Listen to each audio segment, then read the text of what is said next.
Aloha, everybody. I want to welcome you back for part two. I'm just getting my big spoon of peanut butter, large glass of water, and some coffee ready, and I will be there in exactly 10 minutes. So hang in there, and it's going to be a nice little pickup. And I'm going to actually start with the Zelda theme that everybody wanted me to start with. So be there soon.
Welcome, everybody. What's happening?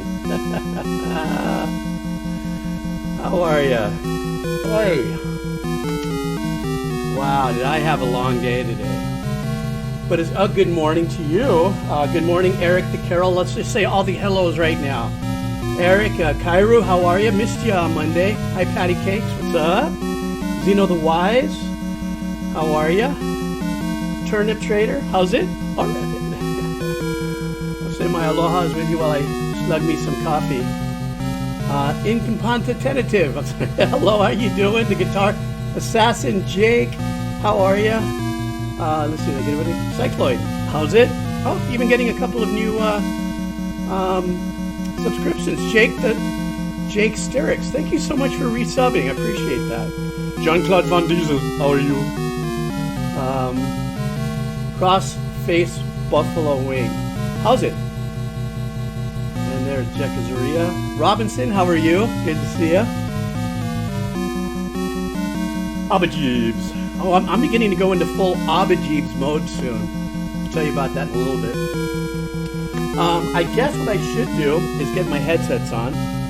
So let me get this going really quick. Just in case you don't know what headsets I use the AKG 240. I feel like the Truman Show.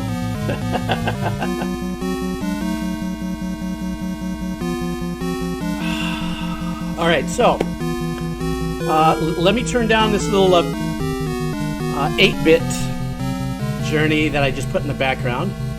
So let me bring this down and be very cool and coy about it and say, aloha, Mr. 8-bit Zelda. Thank you for being my background music for my beginning of my stream. Hey, creepy YK. Hey, did you buy those? So how did you like? You love them, huh? Aren't they great? They're for the price today's day and age.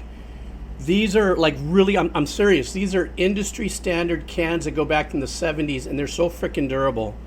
And nowadays they made it so it disconnects at the base here. It disconnects over at the 1/4 inch, and you can put the RCAs for phones and stuff. So yeah, they're fully comfy, fully chill. Anyhow, I want to start really quick by saying my second Truman pitch. Hey, why not start our live stream with some chunky peanut butter?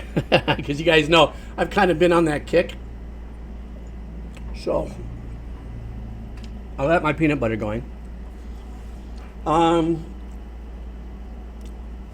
Really quick, before I get going, you know I've always got to show you guys a couple things. When I go into my game mode here, I can't see the chat. I mean, I can see part of the chat, but I can't see when anybody subs or follows until I go back to another window. So if anybody does, or if anybody sees people subbing or following, I'll let them know I can't see that part of the chat until I AB from my Minecraft screen. Anyhow, the first thing I want to let you guys know is that yes, I'm going to start off with listening to that trailer that everybody was trying to get me into to listen to. Oh, how do I close this without my... Oops, don't want to close that. Don't want to do that. Oh, I guess I got to put it on this. Sorry, guys. There we go. Now I know where the little hex is. So I will be opening up my part 2 of the old Zelda OST with that 2017 trailer. I have heard that trailer before, way back in the time when my stream was kind of partially corrupt. So it's not going to be an authentic, legit first time listen, but now that I've been on this Zelda OST run, then it'll be a nice jump start for us, and we'll spend at least another hour and change, without a doubt, listening to Zelda. Something else I want to tell you before I show you one little thing I did here is one of the coolest things ever. This is how the universe has been. I've been so fortunate to just trust in the universe when it comes to stuff. Apparently somebody who is part of a nonprofit, I'm not going to say the name or anything just in case it doesn't go through, but there's a nonprofit company that specializes in fundraising to buy games for kids that are in the hospitals, and they reached out to me and wanted to maybe just do some kind of collab fundraising. So to me that is everything and anything that I've ever been committed to in my life at this stage in my life, is to help kids, especially the ones that are in the hospitals. So I think that would be that if this all comes together, I think that would be just so smoking, man. That would be just so cherry. So yes, exactly. Let me move I'm going to move my screen over real quick so I can see a little more of the chat. Right there. Yeah, so that would be really super cool beans. All right, guys. How many of you remember? How many of you guys were here on Monday for my stream? Oh, by the way, like usual, guys, I still have to manhandle my my day. So if I got to take little breaks, like I'm taking right now, just to take a peek at a email, I'm going to. But there was a good percentage of you that was here for Monday. You guys know I was building a little recording studio underground. Well, wouldn't you know it, I updated my recording studio. Are you ready to see this? Watch this, guys. Let me first do this. Here's my trap doors. One thing I realized with the trap doors is that if you put in a trap door, at least this way, to go down, if it's only one block and the door pops open, you can't get down it. It's like a little block. You know, I was going to say the other word, but it kind of acts as a bit of a block. So what I realized is that I have to do a double trap door and then, you know, have a step down to my ladder in order to get in. But so here we go. Guys, are you ready for the update to my studio? Y'all ready for this? Check this out. I put in a couch. Look, I put in my Mackie speakers. For those of you who are Minecraft veterans, you know what I'm using. So here are my main speakers. Here's my little KRKs. No, the couch does not recline. I don't know how to do that, if that is to be done, but so here's my recording studio setup. I don't know how to make a keyboard, so you know, but you guys saw this part, but I added the couch, and then check this out.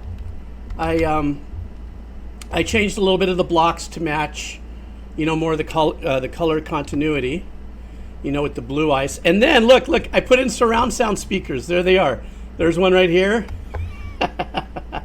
There's one right there, so I got surround sound. And then, of course, I got my equipment closet. This one is where all the cables and mics are, and this one's where I store all my guitars and basses and stuff. So my mind went wild, and of course I put in a couple of the spore flowers and put one over my work desk so that I can, you know, be tripping out. I did turn the fader and the option so that spores would come out, but it just kind of tripped out a little bit. It was just a little too much on the eyes with the spores dropping and stuff from the flower, and it kind of took away from the background where you can see the turtle swimming and stuff. So this is it, guys. I think I'm pretty much done with my underwater recording studio. I think it's super cool because you can see the turtles swimming around in a kind of, you know, lightweight kind of way. And then I trimmed the edges again. You know, I wanted to make everything kind of, get rid of some dirt, some, you know, sporadic dirt blocks. But yeah, so this is my recording studio. So what you gonna do? And you know what I was thinking, because you know I think a lot, is I like these are the golden albums and platinum albums I never got. I figure since I can order them myself and do them myself at Minecraft, and I was never in the record business, so, but I never got any kind of an award except for my grandkids for being the best grandpa. Aww. That's so cheesy. But here's what I'm thinking of doing. I'm thinking of like setting this kind of like this. Let me back up a little. And then I would just screen record this like for 10 minutes and then let this be the background footage for other streaming stuff I might do. And right under the spore flower, I might cut into the blocks there an area where a big screen would fit. You know, just I don't know, you know, just the background of it. Maybe like the background, let's say, of my next Twitch or something. If I was to, let's say, shoot 10 minutes of this could actually be the background of my Twitch actually moving, and then I could still do, you know, OST listens and stuff. I don't know. Let me read some of your... No, these are just cubes, Kairu. I didn't use glass panels. It looks maybe the way... It looks like panels, but they're not. Optifine. Okay, Optifine, the Guitar Assassin suggested. I started to download that, and then I realized that I just wanted to kind of baby crawl a little bit before baby step. But the Optifine thing looks real sick, and I'm sure that's going to make a huge difference. I think what I'll do is I'll install the Optifine mods, and then kind of work with it a little bit. And maybe at that point is when I'll do like background running footage stuff. I also know that there's some software, I guess once again they're called mods, where it's like it's recording software, cinematic, like you could record your scene or something like that. I don't know. I watch every now and then when I catch the you know, the pros on YouTube that do Minecraft videos. You know, this jerkiness that I do, you know, by just turning my mouse. Obviously, with these other mods, don't that recording mod, you don't get to see that. But anyhow, so here you go, guys. This is my recording studio. I'm pretty pumped at it, actually. You know, I don't know. I get artsy fartsy that way. All right, so for today's journey, what I'd like to do is today, while we listen to the Zelda OST, let me close my traps. Let me get my crosshairs back on. Hey dudes, what's up? What's going on? Sorry, that was lame. Oops, look at me. This is the biggest mistake I do, is I make these gouges in it because I forget where I'm not. So now I've got to... So what I'm going to do today, nice little sunset, perfect timing, huh? Let me close our trap doors so that I can get going. First, I want to go into sleep mode really quick. I'm going to build a tree house today while we listen to the Zelda. I will be in creative mode. I don't feel like dealing with the zombies, but sword, you won't instantly break blocks. Oh, I didn't know that. Oh, I did not know that if I hold a sword. Yes, we're going to start the presentation trailer, so we're definitely going to start with that. But before I do, I got to find a tree really quick. I want to turn into a tree house. So just give me one quick second. I want to find a tree for a tree house. I think I might as well choose the tallest tree in my closest part of my biome here, which I'm guessing is going to be this one. No. Maybe this should be the tree. It's got a good view of everything. Yeah. Okay. What does NGL stand for? I don't know. I don't know what that means. A jungle biome. Oh, I see. Oh, not gonna lie. Thank you. Hey, I get to hold the old man card. Oh, thank you very much. That was kind. All right, guys. What I want to do first is let me just ditch this last piece here. I think I'm gonna start from scratch, build a treehouse from here, and I'll be in creative for that. So let's get going, guys. We are going to do the trailer first, okay? You guys all ready for this?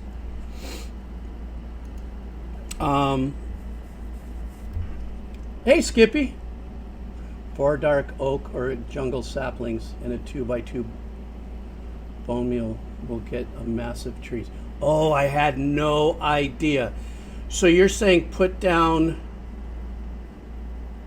4 oak saplings and then feed it bone meal. Ah. But then how long do I have to wait for it to grow? Is that kind of... do I have to go off and do something else? Bone meal grows it instantly. Okay.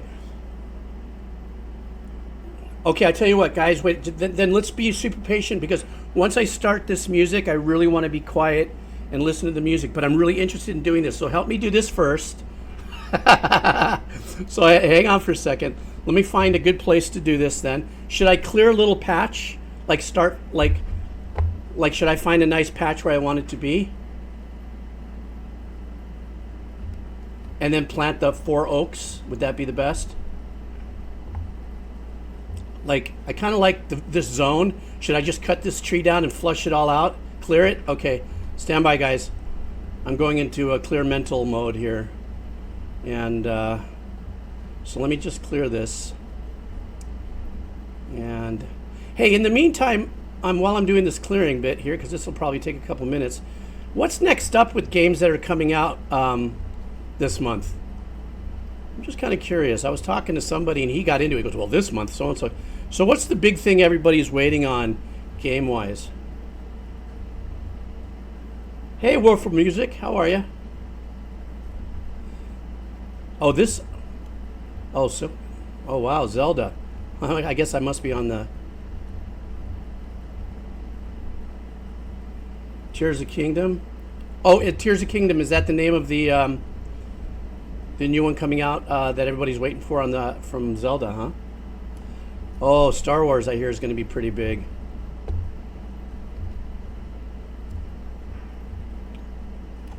Oh, Zelda, does it keep on getting kind of called off, the release? Is that why everybody's so pinned up to see this right now? Oh, I think I'm getting close, guys. Okay, let me just get some of these. Oh, I'm not as close as I thought. Hang on. So it keeps on getting delayed. Why? Is it a technical delay? Is this going on there? Or? Okay, let me go down a little bit. Okay, I'm almost done, guys.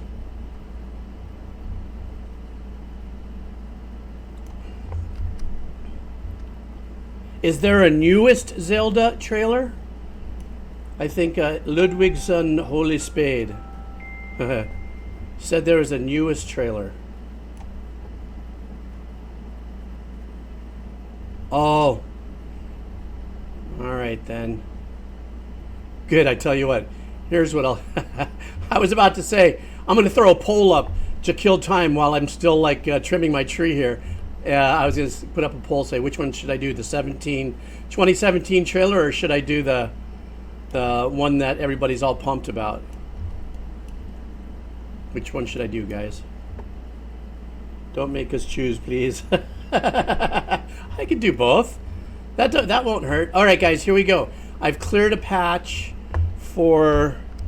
you guys are going to help me expediently grow some of these things. So I'm going to go really slow. Let me get rid of this thing. Why is that there? Okay. Okay, so what trees do I need, guys? The saplings that you said that grow supramental. Which ones are they? And under what? Dark oak jungle. Jungle, spruce.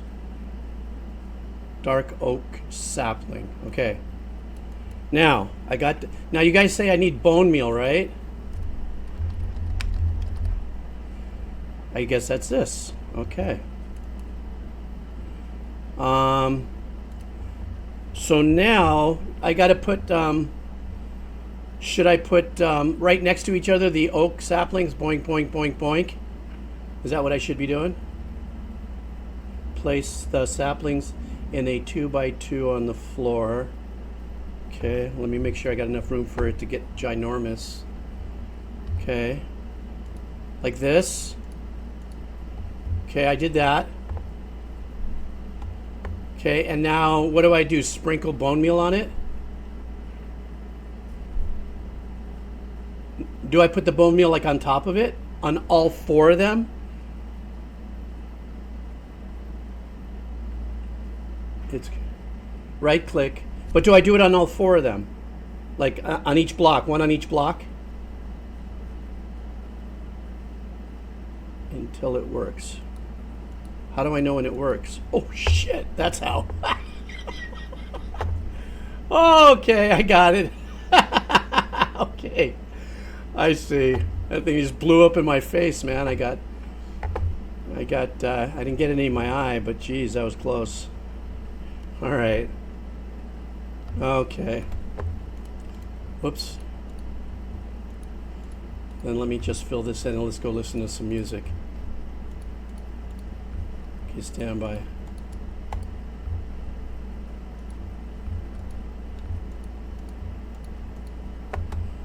And then I'm gonna, oh, somebody just gave me a great idea. Oh shit, don't get me started on this or else, I guess if I put jungle, 4 jungle saplings, that'd get better. All right, well. All right, guys. For those of you who've been suffering long enough while I was dinking around here on Minecraft, let's go ahead and listen. Let's listen to some music, and then I can continue this without talking, and we'll get into our listen.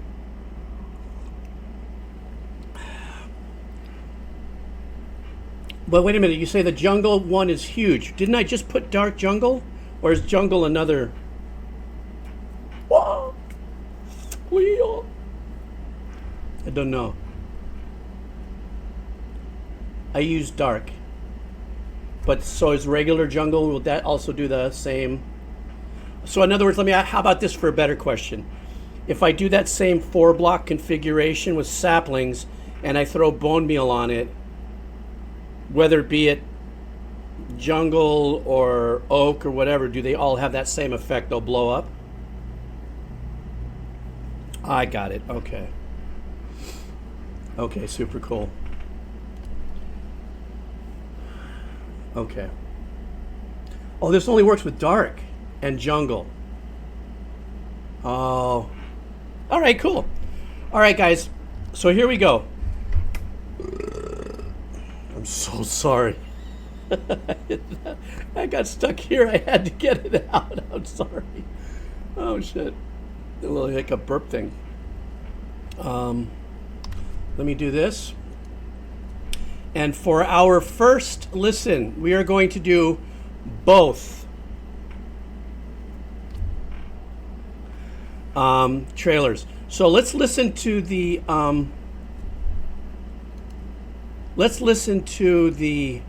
this is the 2017 Switch presentation. I don't know if that's the same one, but is this the one you guys want me to listen to? And then we'll listen. Okay. But is it that Switch presentation?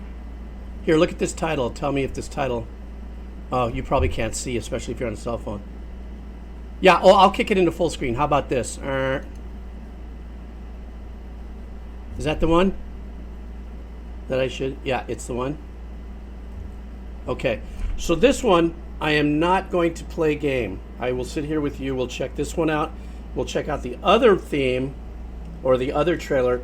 Then I'll go into gameplay and we'll go through the rest of the OST where I left off. All right, guys. All that being said, let me take a little bit of water because I want to be... Oh, man, that's lame with my fan back there like that. Doesn't that look grim? Let me move my fan.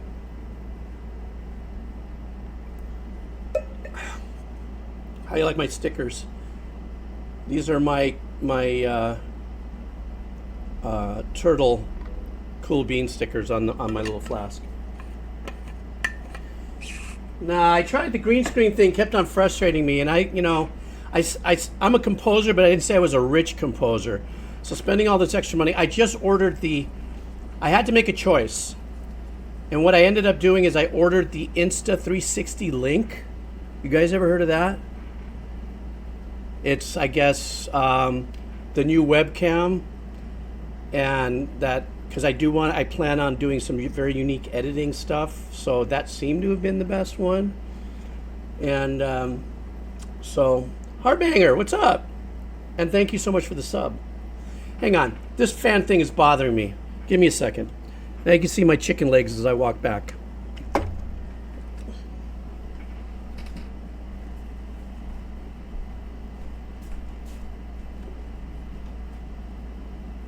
There. Let's see if that's not a screenshot. All right. Oh yeah. And feet. See, I have legs and feet. All right, let me get myself back in gear here so I can get back into camera shot. Oh, thanks, Harbanger. I'm glad you like the new space. Got cake for sure. No, you didn't.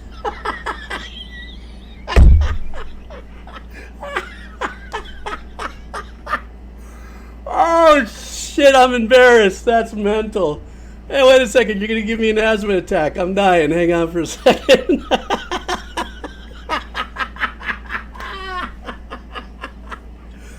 Okay, wait a second. Peace be with me. Oh, fuck. That was the best. Dude, that was nuts. That was great. Now I need another sip of water. That was so good. I'm dying. All right, hang on. All right. Here we go. Okay, I feel good. God, laughter is such the epic medicine. I'm telling you. Okay, guys, here we go. So for the very first listen without me playing Minecraft, we're going to listen to right now. This is the 2017 trailer. And remember, like I said at the beginning of this, I already saw this once, but it was when I was having audio problems on that stream. So I'm sure I'll be familiar with it, but it'll be a nice little WD-40 for our listening session. Okay, here we go.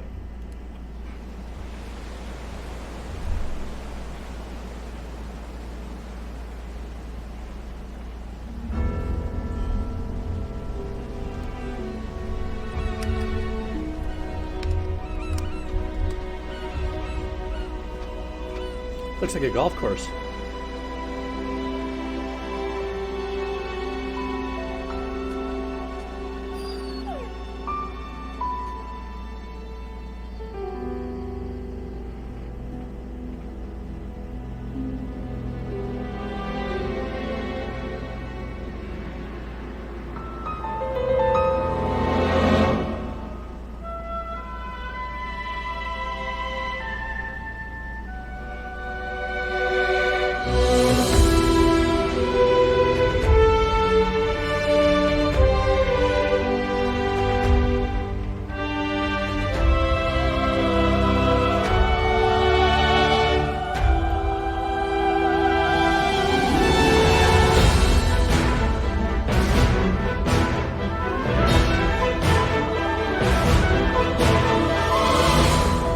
The history of the royal family of Hyrule is also the history of the Calamity Ganon, a primal evil that has endured over the ages.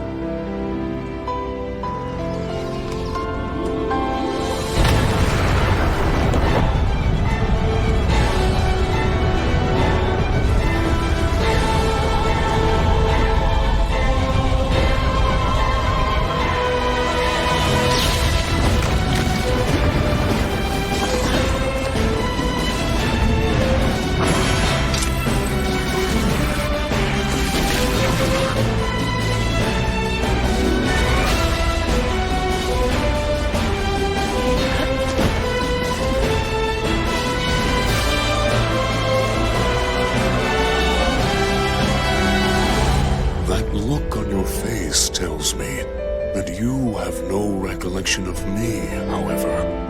I think you are now ready to hear what happened 100 years ago.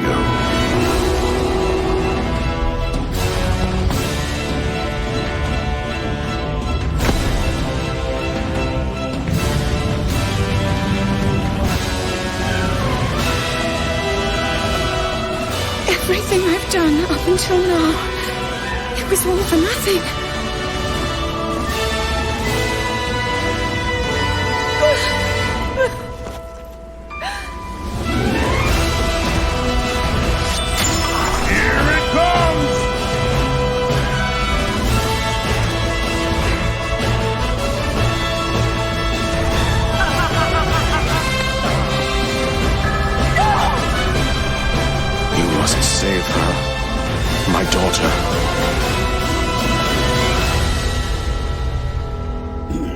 All right, a couple things I want to mention about this.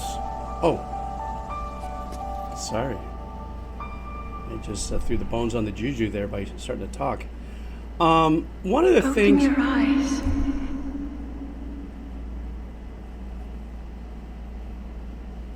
All right, there we go. You know, one of the beautiful things about this, listening to this to a second time, putting a different set of ears on this, was in my mind as a composer mapping out this composition, the movements based on what was happening with the scenes. That's a very standard thing that happens for composers. And, you know, a lot of them, if not almost every single one, will do the jump cuts to the more bolder scenes will require a different kind of composition. I want to go back to the very beginning here, and I'm only going to play short little sections. How, like, for instance, this is more of an establishing scene kind of vibe, so it's going to be a little more breathier as this is getting you in. Kind of pensive, where am I going? But beautiful long strings here. So the establishing scene shot music here is just very beautiful and very setting. But then what ends up happening is, as soon as it cuts to the sword, which I think is going to come soon, they give it an isolated and very intimate part of the composition. So right now, we have this music that's still establishing with, now, intimacy. And that's what that oboe is all about. And then, you know, now we're going to hit you with the grandioso, right? This is you against the world, kill it. So now the orchestration and the composition changes, you know, pretty abruptly. As it starts to get into a little more of, now he's moving, he's cooking. The history of the royal family of Hyrule is also the history of the Calamity Ganon. Now here, I didn't mean he's cooking like he's making a hamburger. I mean, at that point he got on the horse, he started to go. Obviously here during the storytelling, also by the tone of the voice, of the voiceover artist, this very calm, kind of chill, mid-range voice that she has, perfect tone for the music that was written for this particular section, which really pulls back, because it becomes more of a storytelling, like a Once Upon a Time kind of vibe. A primal evil that has endured over the ages.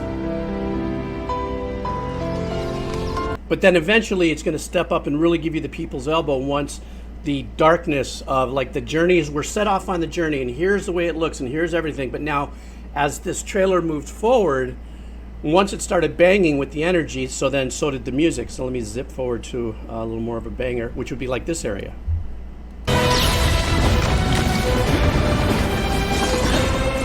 Now we're into the heaviness.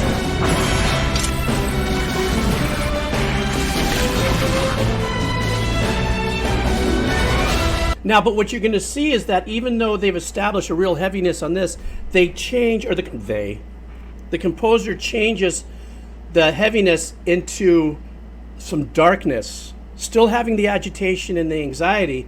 But let's go ahead and get into another part of this where they get into more of a fighting vibe here. I mean, but even here, even the transition from here into the other scene.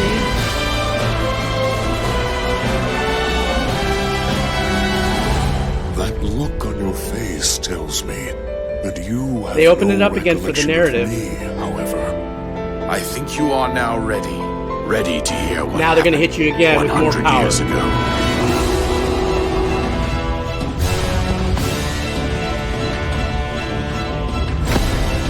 Now, if you notice in this section, the darkness is represented by the lower horns, and that is a very impactful part. We still got the timpanis or the storm drums going and stuff, but now what ended up happening is some of the heaviness that, there was still heaviness in the last bit of action music that he composed, but the heaviness here now is represented by darker, grittier horns, and the anxiety is only, at this point, is the strings just doing, you know, that kind of like a really kind of weird, not weird, but it wasn't really heavy on the composition, but it's enough sitting in your head that it does kind of zip line you.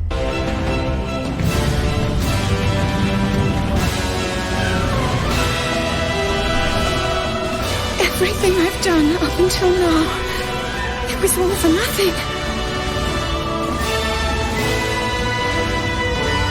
Now that has to be a pretty tough call there because her voice almost disappears in the mix on that.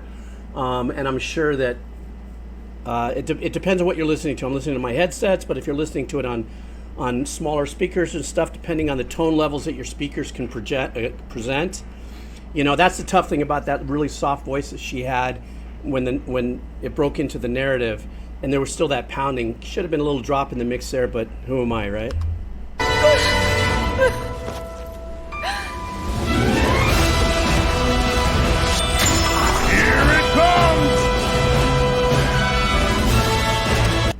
So now it's like the highlight reel of all the action, probably throughout the game, is being, you know, this little sizzle section here of all the, you know, the battles and stuff like that. So now as far as an orchestra is concerned, you're coming in full tilt, you know, with everything. All the bits and pieces are there.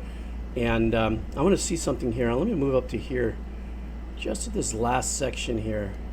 See how they kind of bring us out of it. He was a savior. Then it's going to be an ice. My daughter.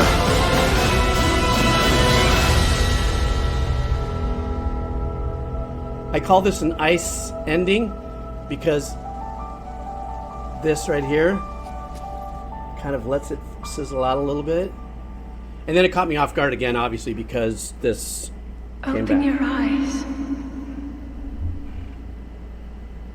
So I thought it was great. And I got to tell you something, too. One of the things about this new journey that I'm going to be taking, listening to music, I don't necessarily know that, you know, the whole world, the whole reaction vibe and everything is always about the first listens. But I would not have been able to give this kind of a breakdown had I not already had a little bit of an introduction to it. So as I move forward with these channels that I have, be it the heavy metal and the OST, one of the things I'm considering doing is listening to a few tracks before I go dive into it, you know, because I think I've told you guys before, sometimes I get really pissed off when I do a video, right, which used to be reaction videos, and then I'd be doing it and rendering it out, and I'd go, oh shit, I forgot to talk about the drums, I forgot to talk about that. This time, the second time around, I can pick up on those particular nuances and give you the analysis I did. So, I mean, was this analysis okay? Or was it too detailed? Did I just go yap too much? I mean, let me know. And the first listen. I can always go back and forth, you know. There's no rules, right? I'm trying to break the rules. You know. So guys, oh, that's nice. Some very nice little comments there. I appreciate that. All right, guys. Now, this is going to be hang on. Destroyer is, I want to read his comment really quick. Oh, I see. Okay, cool. All right.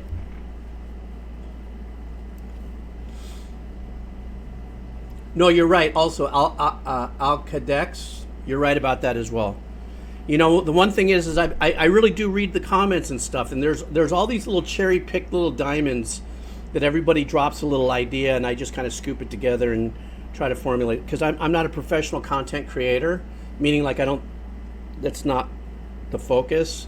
So you guys, like, look, Skippy's here, and it was between Skippy and somebody else, I was able to change my name to RP Geebz Music Arcade. You know, so it is about us as a community, not about me doing what I'm doing. It's about all of us, so we can just joy through this together. So, okay, so let's go. Oh, good. I'm glad you did, Mr. Nathan. And remember, though, these are just my opinions, right? But at least when it comes to, if there's any young composers out there and stuff, at least some of this stuff that I said on the last analysis was more of, you know, how to rig up your notes from your spotting session from a director, and, you know, do your outlining or your mock-up of your sessions or your mock-up of your whole score before you move forward. So that's a cool one. All right, so what's the latest one you guys are telling me to watch? The one that's supposed to release next week? What should I put in the search thing on YouTube for me to find it? Hi, Airwave Ranger. Tears of the Kingdom Trailer 3. Okay.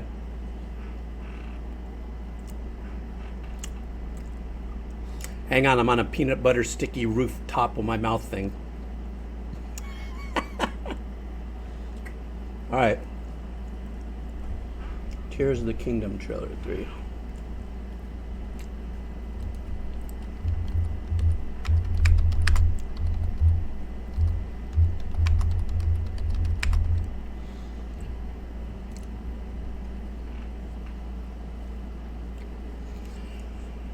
Okay, wow, this thing only released 6 days ago and it's got almost 8 million views.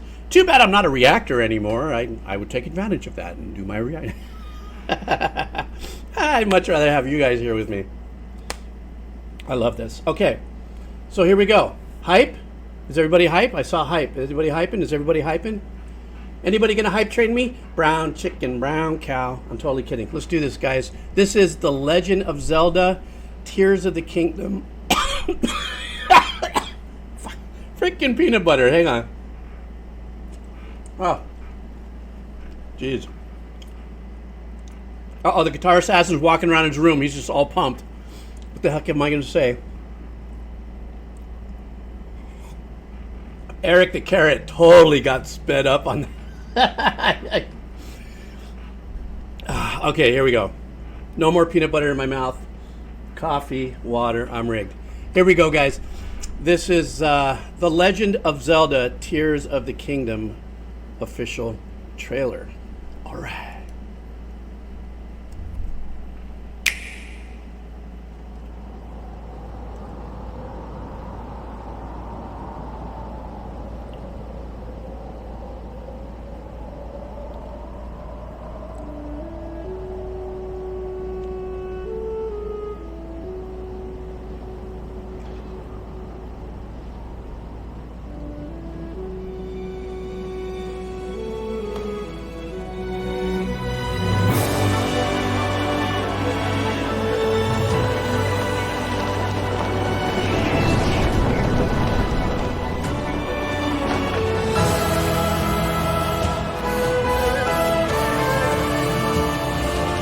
Very bold.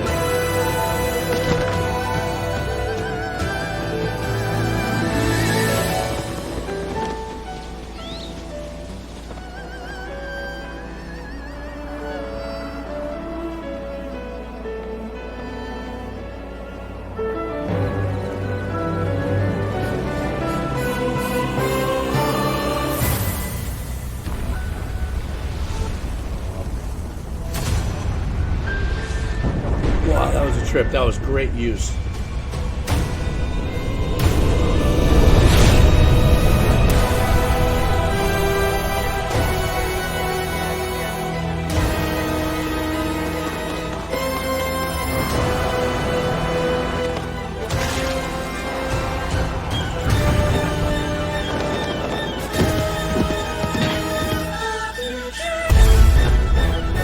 Wow.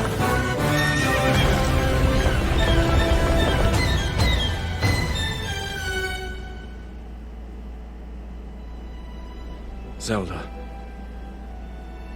we rely on your knight and that legendary sword he carries. Our last line of defense will be Link.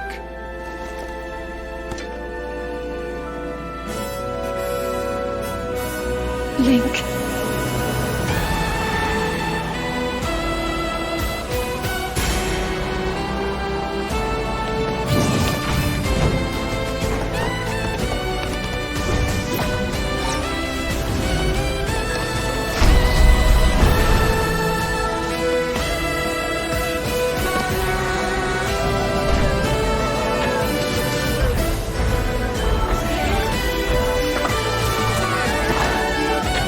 I love how I love that. I know why I am here. It's something only I can do.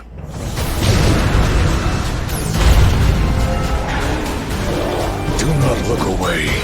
You witness a king's revival and the birth of his new world.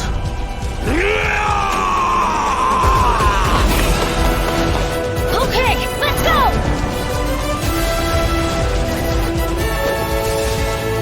But you are not alone.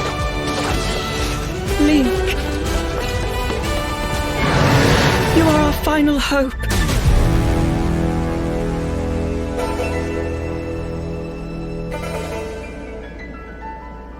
Trippy. Not too sure it's the ending yet, you know. Gotta wait. Link! You must find me. All right. That was heavy but predictable, right? Remember what I just went through with the last trailer? I started yapping my mouth before they finished off with this. Stop. There's no two ways about it. I think one of the things that I found really super step off, and somebody left some comments too, was the unique hybrid use of some more current digital composition using more of a hybrid orchestra with synths and engineering technique, like the voices that were popping. If you have your headsets on, obviously, or your earbuds or whatever you're listening to that confines you to this kind of a experience in stereo, you definitely heard things that were kind of throwing. It's really funny. I've noticed this too, is that when people have their headsets on and I'm watching them listen to music that I know that there's going to be some really weird effects, you watch their eyes respond to it. So if it's going left, right, left, left, right, and it happens really fast, you can watch the person's eyes kind of go. And it's a neural reflex, I think. I don't know. I'm not a urologist. I'm not one of those guys. But it just seems to be that universal response. Now, in the same methodology as I was analyzing the very first trailer that we did, without a doubt, this is one of those kind of things where the composer is sitting down with the director or the devs or however that works, and they've mapped this out. Maybe it's not, I guarantee when the composer gets this, I can almost guarantee it's not colorized, it's not finalized in the voiceover mixes and stuff like that. None of that. They're probably giving him, or is it her? I forgot. Oh, shit. What's the name of the composer again? A rough, but locked to picture, hopefully. Hopefully.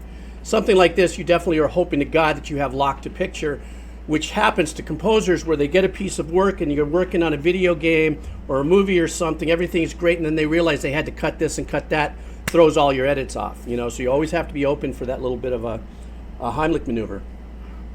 Nonetheless, let's go back really quick. Let's give it a little Geebz style analysis really quick while I skip around. I kind of like that snap open. It's like, wake up. So what do we have here? We have your establishing scene, right? So most likely it's going to be wide, bolder, bold, wide, soft call to actions. I'm not saying it right. Soft instrumentations to establish atmosphere.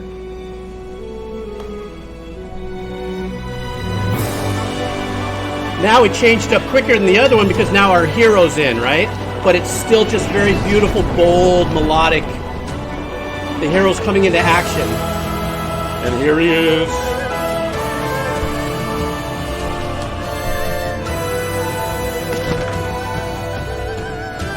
So what's really funny about that is dun dun dun dun dun dun dun. That little movement has been used a few times, but not. I definitely do not say it in the same vein of the composer's using somebody. It's using something that he heard somewhere else. It's just a transition of notes and stuff, but that has a very bullfight. Dun dun dun dun dun dun dun dun. You know, you almost feel like it's a bullfight. You know, the bull's about to come out, and you got the little guy with the cape, and funny enough, he opens up his little "how do you do," and he's flying around and stuff. But I like that. And as soon as the term Zelda came in, it was like, I'm here for the rescue kind of vibe, you know.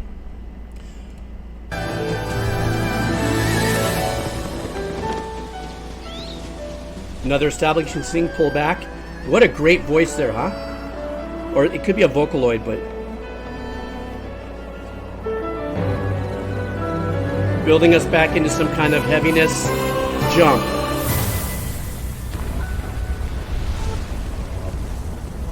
Right there! Ah, I love that! Let's go back. That reverse... these are like reverse vocal. They're not hits or anything like that, but those are sick.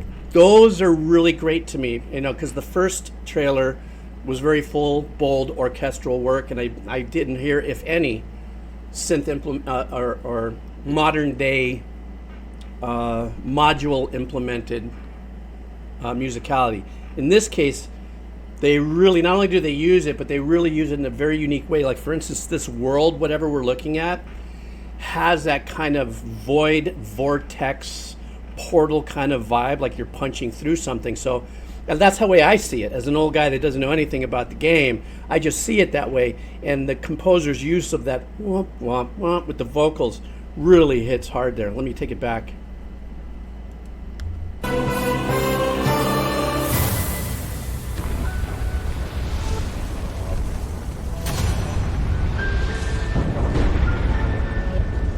Is that trippy? Also, it's not Vocaloid? Okay, thanks.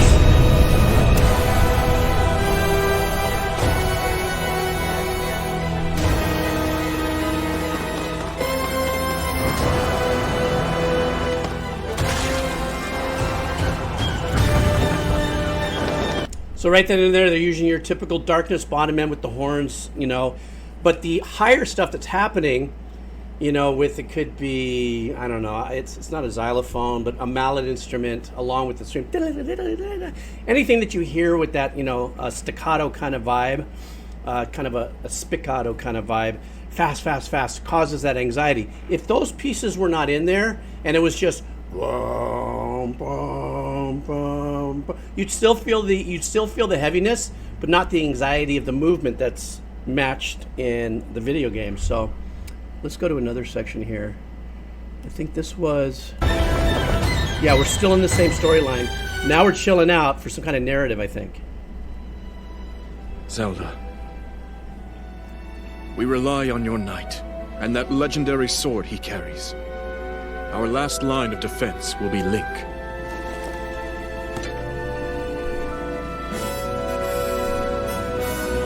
Don't get any in your eye.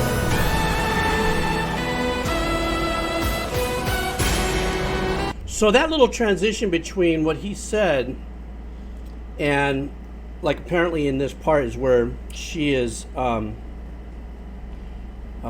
guess, recollecting Link, or it's the fact that maybe the character Link is being brought back in for a long time in the storyline. I guess, I don't know. Or maybe because it's been 5 years, I guess you guys have said, since they keep on pushing the game release, that it's that really big surprise, like he is coming back.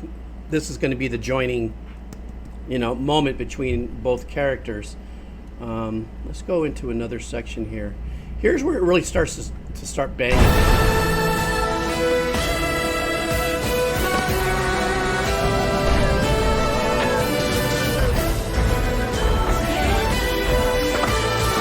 There's some more of that weird vocal effect.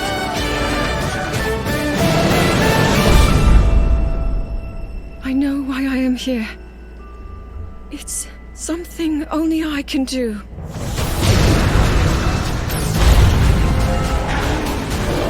Do not look away.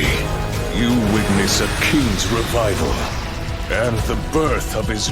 What's really cool about this section, after she got through talking, did you notice that because of the explosions and the sound effects that were going on,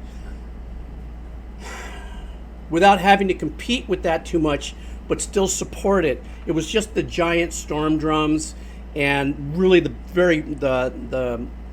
super forte for those musicians, you know what I'm talking about. Darker bottom end brass section. There was nothing happening on the top because there was no forward, in my mind. If I'm looking at this, I'm not seeing any top arrangements that are agitated. It's because the characters are looking down at you. This is just my interpretation, okay? So you have this looking down this way and establishing themselves in the darkness of this red thing. So the music in and of itself, in my opinion, the way the composer wrote it is freaking perfect. Dark, heavy, bottom end, bottom loaded and stuff like that. And that's what I love about that. New world.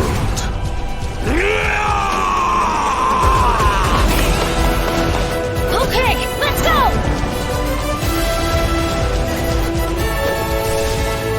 But you are not alone. Is that the melody? Is da da da da da da da da da da da da da da da? Is that the main melody of Zelda? I don't know. I can't recall. I don't have the experience, but if that is the repeated melody, oh, it is. Okay, so that is the theme. So that's another iteration for it. I think I recognize it a little bit now from the first listen that I had on that trailer. It makes a little more sense. Now let's just go to this last little section here. Let me go back a little. Are not alone. Link. You are our final hope. I like that little sucking soundscape. Little trailing off piano way in the background, throwing a lot of reverb on it. Then the final, how do you do? Link.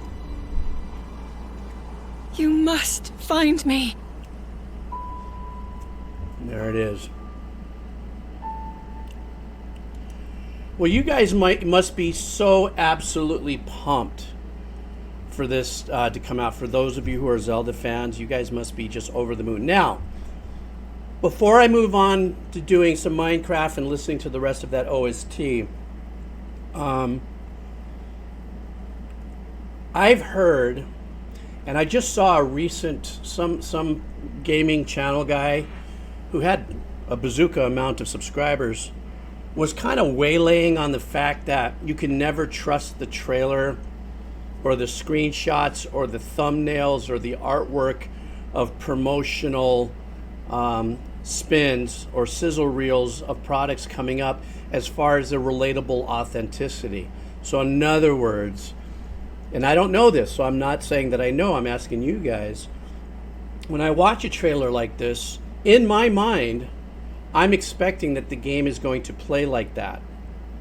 I don't mean, you know what I'm talking about, by the GUI or by the visual, you know? And that would be my expectation as a noob.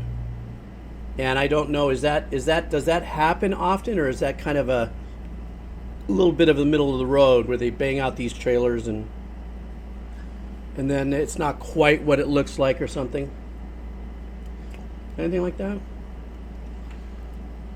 Oh, so it's a little more laid back. Okay. Well, I gotta admit, so it's showing a mix of gameplay and cinematic. Okay. Not actual gameplay at the bottom. Oh, so there's a disclaimer like in all those drug commercials for 45 seconds to say when you're done taking this drug, your kidney will fall out of your ass, your lungs might explode. All right. So I guess for professional gamers, I mean, for long time gamers, you kind of know what to expect, right? Hi, Jess Javerga. I wouldn't say it's a huge problem, but just something. Okay. Well, I'm not ready to play this game yet. I'm next up to bat on Journey, okay? I was supposed to do that last week, but this nonprofit stuff that I've been doing and working on is kind of have to reset my schedule. Okay. Well, that's cool. All right, guys, before I get in there, let me thank a few people, and then we'll get into the treehouse building, Minecraft, listening to the rest of the Zelda OST that I was, what was it called? BOTW, Zelda BOTW 2. Thanks, Harbinger, or Harbinger from Num. Thank you very much. What is that? You should do a section on Halo 3 and ODS campaign. Oh, yeah, you're right. Especially since I've already interviewed Marty. I should do that. Is Halo even a thing anymore? Is it just like more of, you know, legacy players that are, I mean, did Halo kind of fall off the map? I heard there were some problems when Bungie changed other people or something, that it's not as fun as it used to be or something. You know? It's more of a legacy. More like an old guy like me who would want to pick up the paddle and just start blowing up and using the needler again, huh? Yeah. I guess they tried too hard, yeah. Marty O'Donnell. Yeah, you guys know I did that, right? That podcast? That was great. Okay. I want to thank you, Iowa X, for the follow. Thank you, Hardbanger. Again, you sent me quite a few bits. Thank you so much. I appreciate that. And who else? Jake Sterix. Thank you. And, oh, Hardbanger, you've been nice and busy. Thank you. I appreciate it. All right, guys. Let me go into this. And I have set up where I left off last, I believe, on listening to the Zelda. So what I'm going to do now is I'm going to go into my... oh, Bungie stopped making it. I got it. Okay, so what I'm going to do now is I'm going to go into my Minecraft.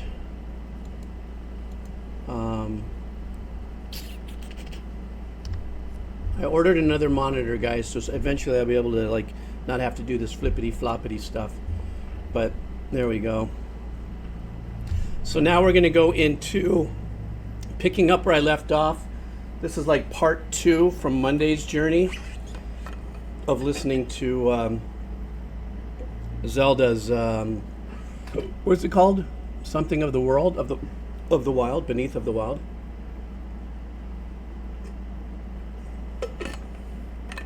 Oh my goodness.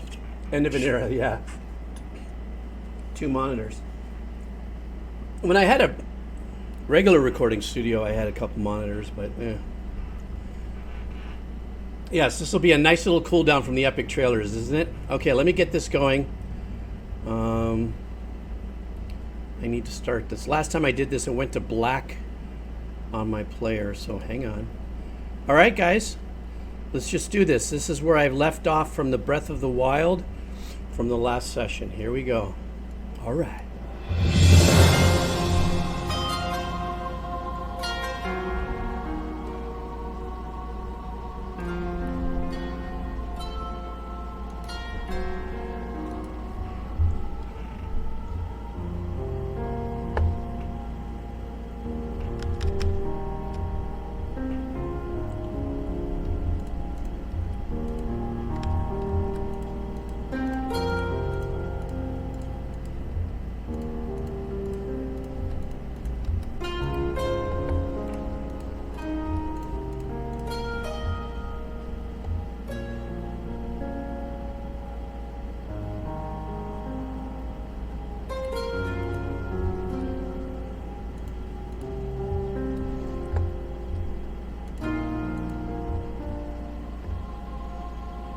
God, I really like that little lonely voice in the background.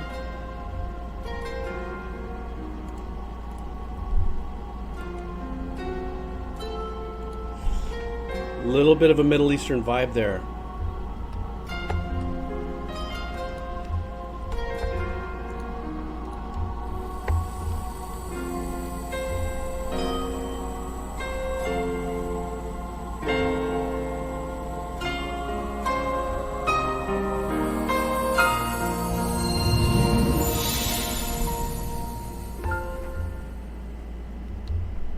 That was nice. That was just a little interlude, it seemed like. It was only like a minute and something there.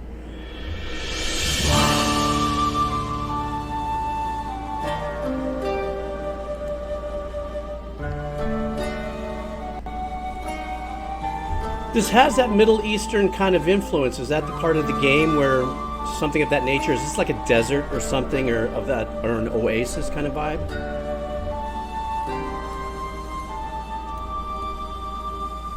Oh, okay. That makes sense. Okay. And that sounds like it was just like another transition. What was that, 30 seconds long for an establishing?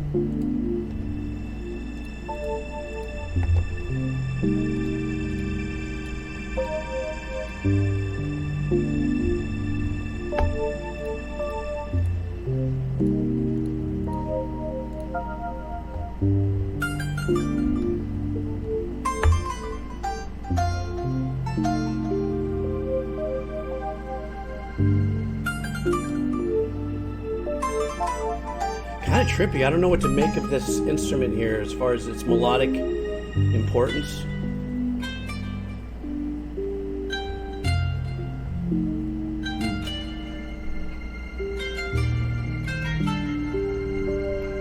Trip. It is kind of weird, isn't it? Oh, it's the same desert city, but at nighttime. All right.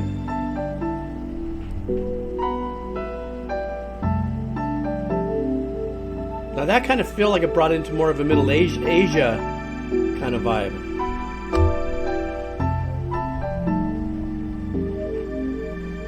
How do you feel about that chord?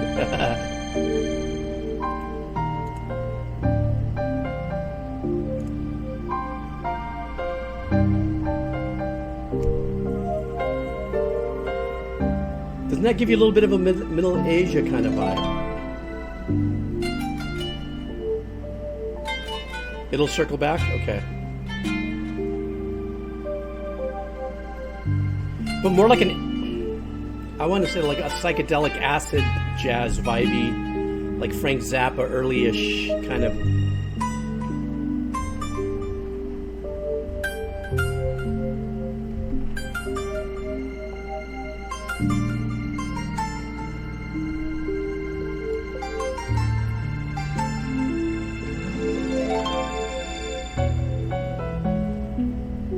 Chippy little modulation.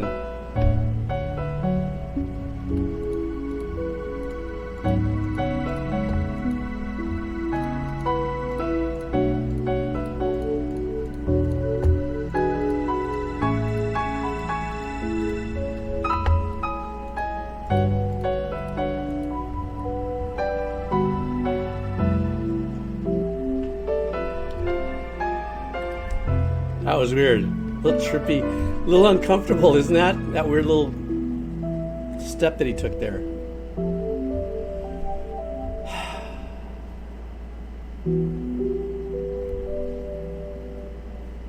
Yeah, it was a dominant seventh. It was a trip. It pulled you out there.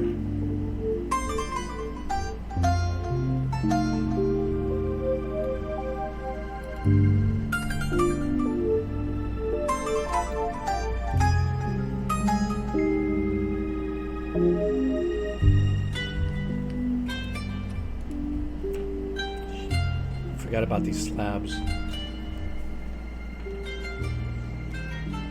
So that fade point must be that thing where it's like, once again, it's just going to loop through. This was like, that was gameplay. I take it at that point. Has some weird chords in there.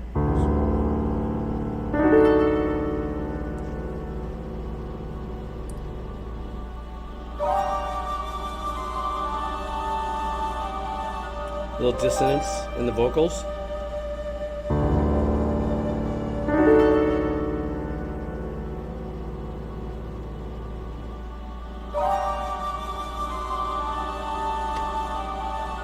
In the background, those background vocal chord that is being played there, a little distance that's sitting there.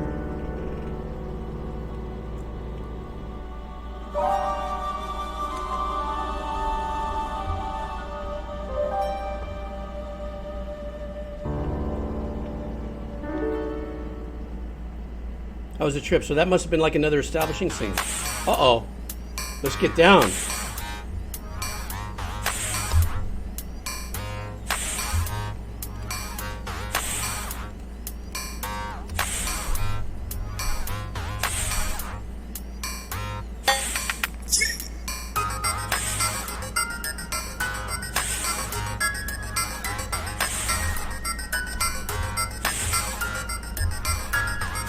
This is a trip.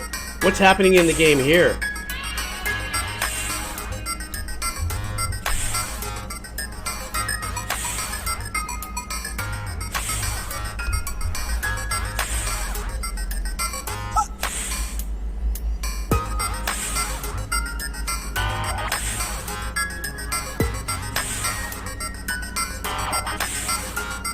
This is really quirky. Oh, it's a laboratory.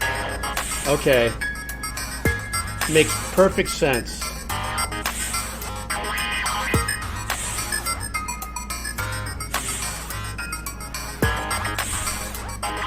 So it's building around a root note, which is dan, dan, dan, dan, dan. That's the note it's built around.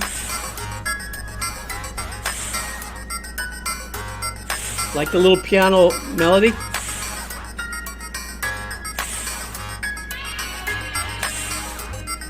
And then just kind of dropping in a little bit of these textures. Of course, what's really important about this too is that little sequence that you were hearing there. A little occasional. I got gas. I got gas, yo. I got gas in my chemistry. Yo. Sorry.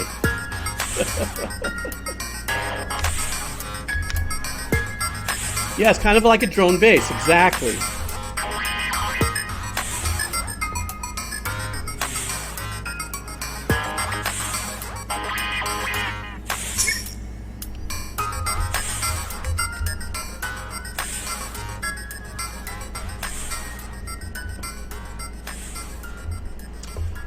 I can understand how that was written for that, but it might have gotten a little obnoxious in the background after a while. Okay, guys, I'm trying something completely new here on Minecraft. So let's see if this works. I don't know if it will.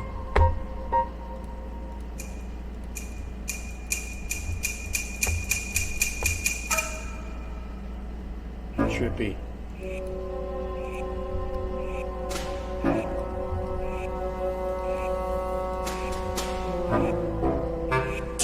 Okay, without a doubt, this is giving you that sneaky around vibe.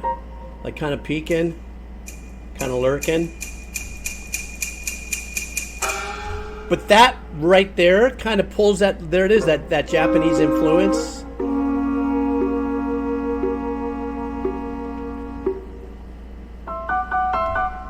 Almost, Eon RH, very good call. Except obviously a little bit more, unless I'm obviously not knowledgeable enough, but it sounds like that could be a sprinkle of the influence there. But I don't know that they have snares and stuff like that in Japanese musical theater, but I don't know. But that was a very good point you put out.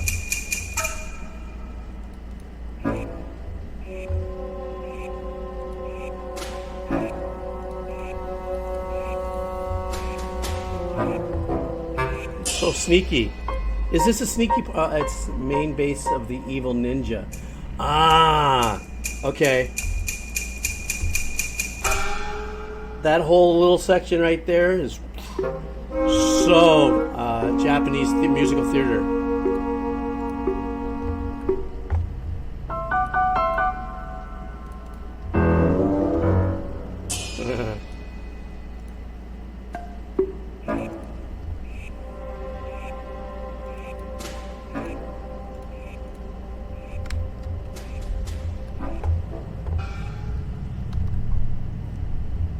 I love that piece. This piece, or this piece, just gives you enough breathing space in between things happening. So whatever's happening here with the lurking,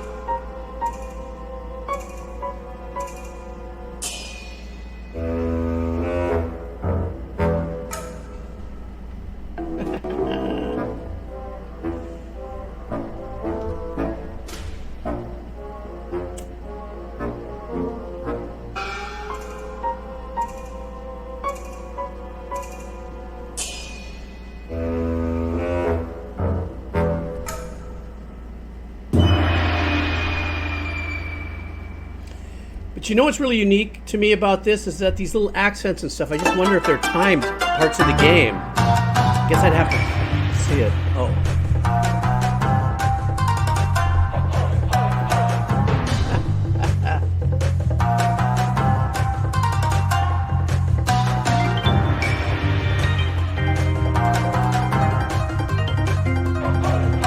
Little koto loop.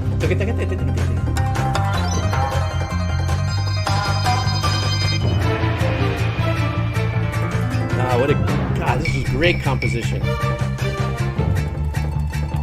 It's the nuances and the textures that are killing it for me.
God, that was hilarious. God, he's so good at blending the, you know, current hybrid with some of the traditional Japanese arrangements. Even if that koto was not being played live, it doesn't matter. I'm not saying it wasn't, I'm just saying.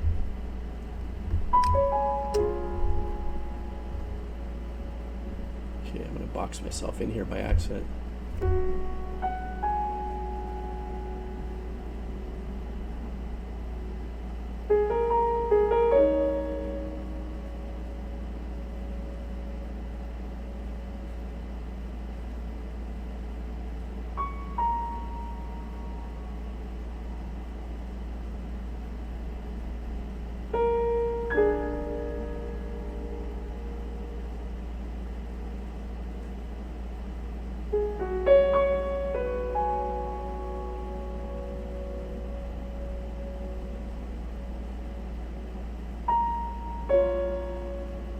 You listen to this, how the piano is in mono. And you know who else does this and does an excellent job at this style of composition is C418 from Minecraft. Yeah, this meandering piano. Yes, Turnip Trader. We must have had ESPN. We were thinking about it at the same time as I was saying it.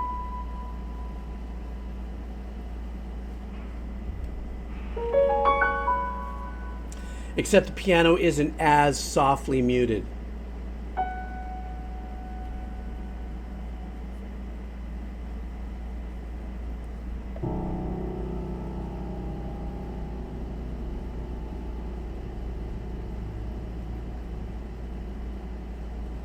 That whatever was happening in the game there must have been kind of a lost meandering, or what's happening here.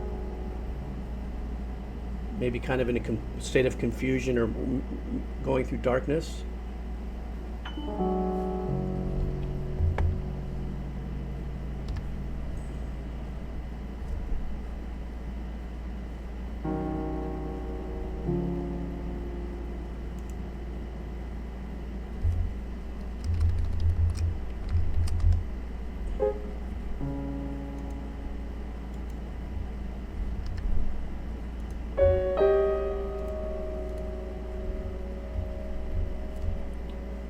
Oh, wandering around at nighttime. Okay, yeah.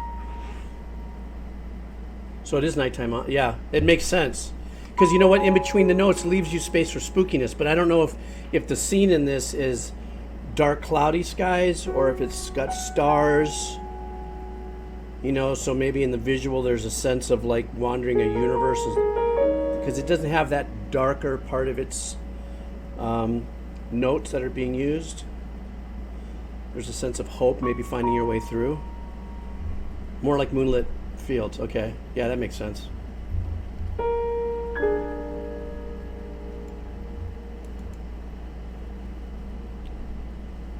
Oh, it's an overworld. Okay.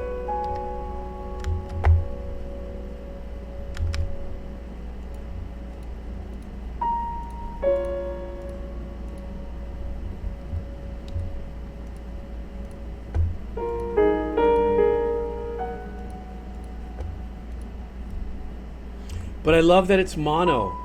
What really makes this work for me is because the mono signal, not a very nicely stereo mic'd piano, keeps it very close and personal inside here.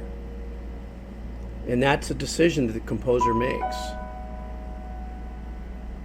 You know, instead of a nice, beautifully wide stereo mic'd piano.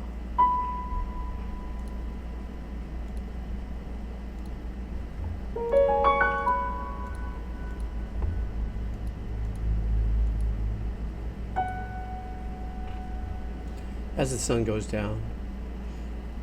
Perfect music for that. Dark note, sun goes down. Kind of was nice for this little segment here. I just got through doing.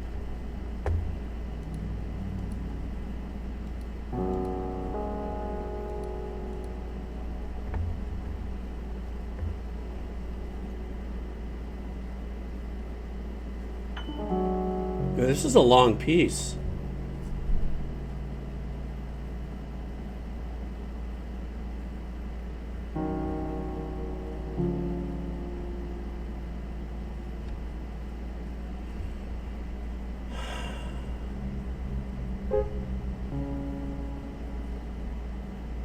But while the meandering is happening in the nighttime, can you hear the difference there between the wider open piano, huh? Just that last piece seemed like maybe he was just quiet in a cave contemplating. Look what I just said. And then me and Mr. Segmented just said it.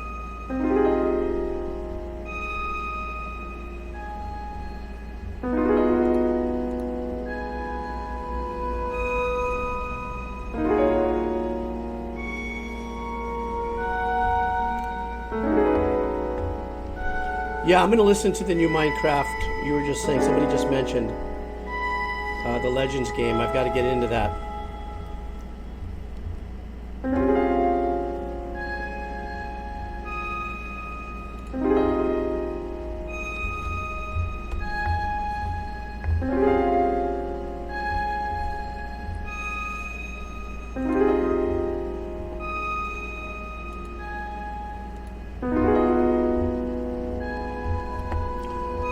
The choice of this particular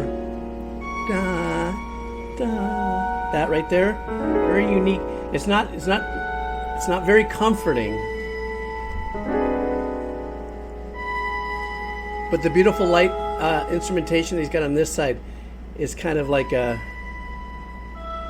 this is like eat a donut, take some Tums.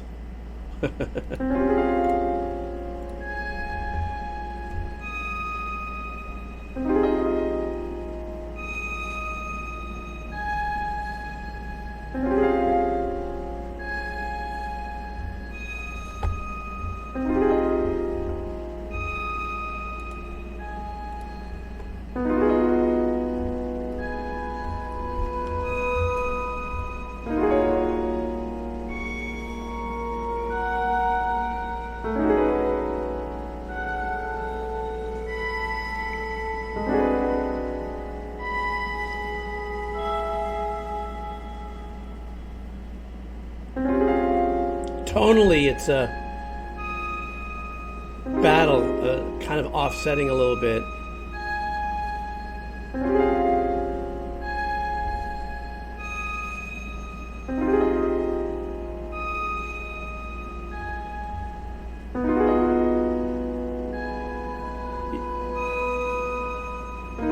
Yes, still trying to get and busy. I agree with you on that.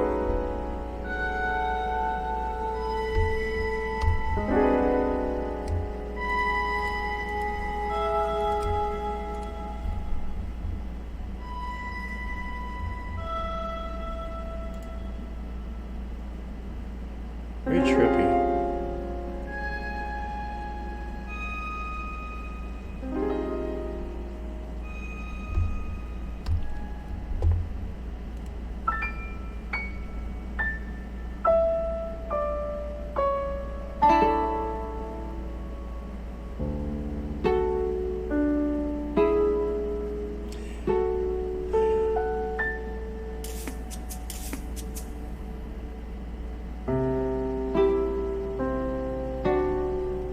This sounds like it's a setting for a piece in the game that's very positive, like finding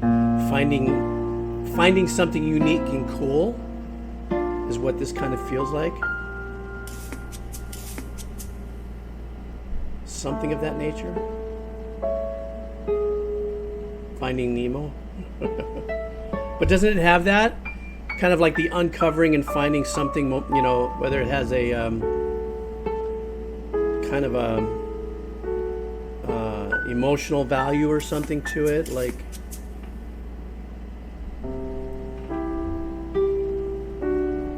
it's a house theme. Yeah, sending snow owl. Okay, thank you.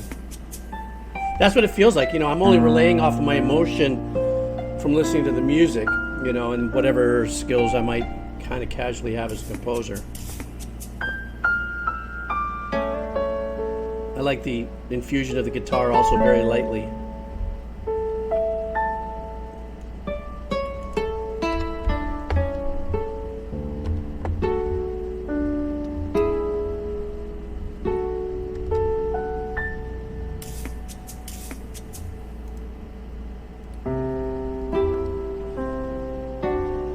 Oh shit, why did I do that?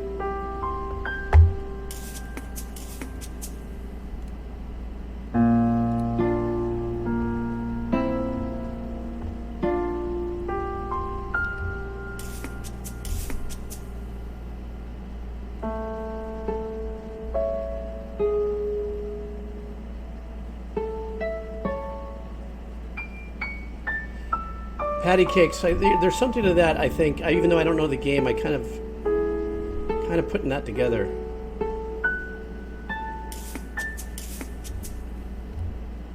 What would happen if I put another fence on top of a fence?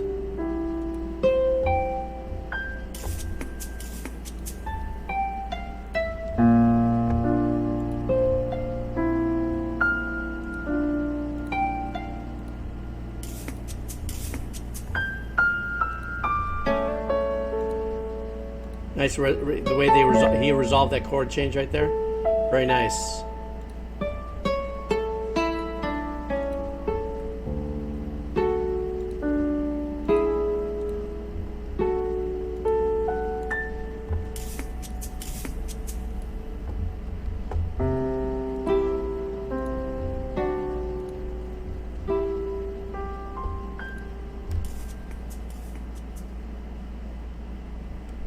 That was really super chill. Once again, because I don't know what's happening there, I can only kind of little theater of the mind comes creeping in.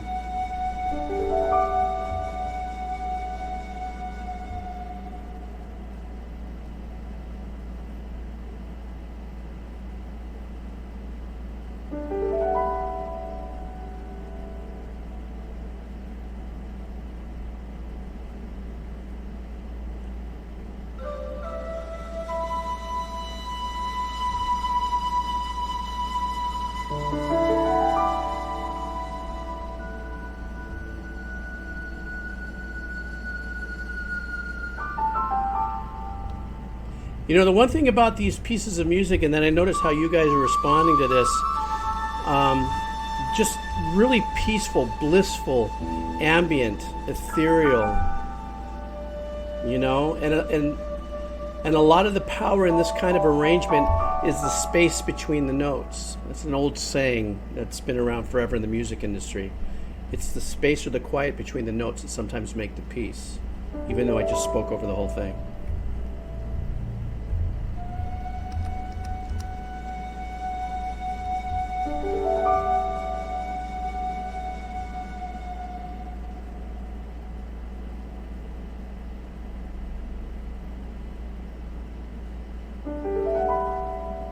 Oh, this is where you put on some warm clothing. Okay.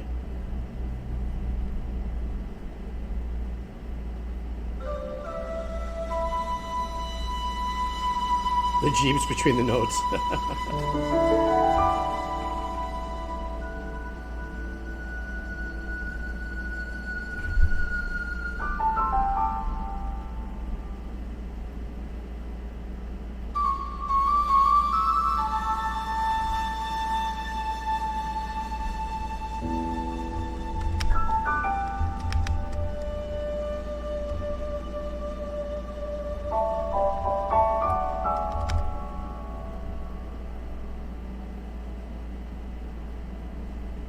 Damn, I should have made this a block wider. Damn it.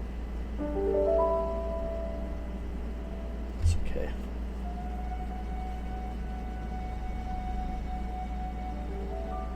But I love that, man. That kind of composition to me is just so headspace, you know?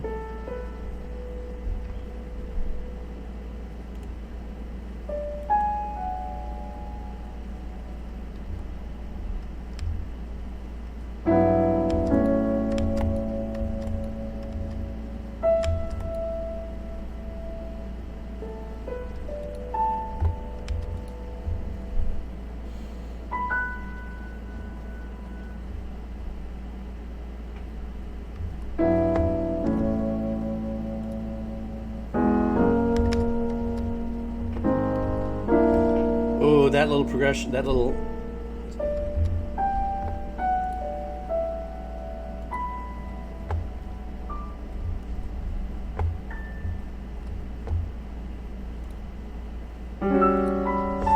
See this now, this kind of movement and stuff gives you a little bit of that pensive and insecurity, wondering if I'm thinking the right things or not sure, just as a musical composition. I don't know what's happening in the game here, but...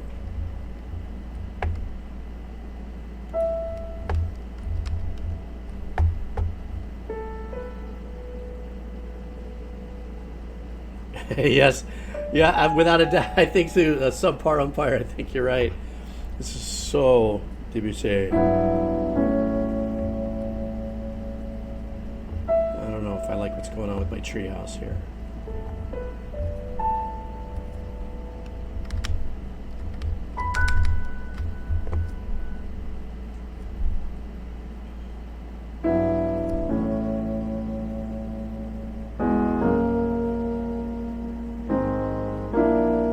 So this is open world exploring. Okay, thanks, Chris. Crescendo.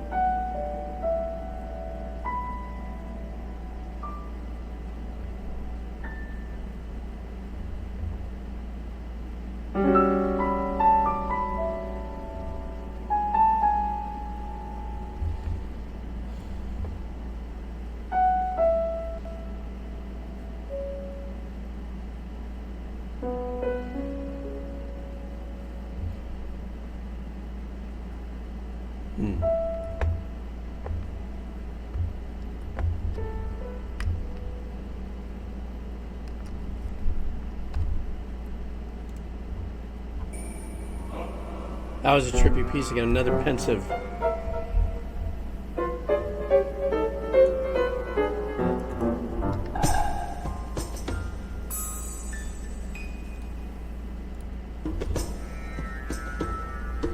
Ooh, slipping in a little bit of a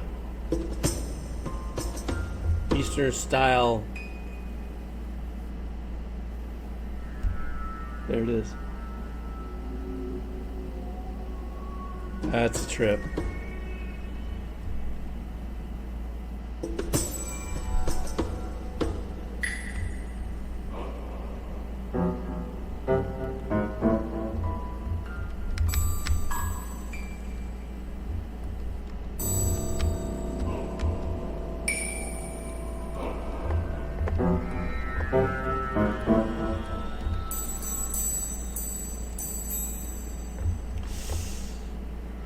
And I really wish I could see the visual on this, because this is a very interesting piece.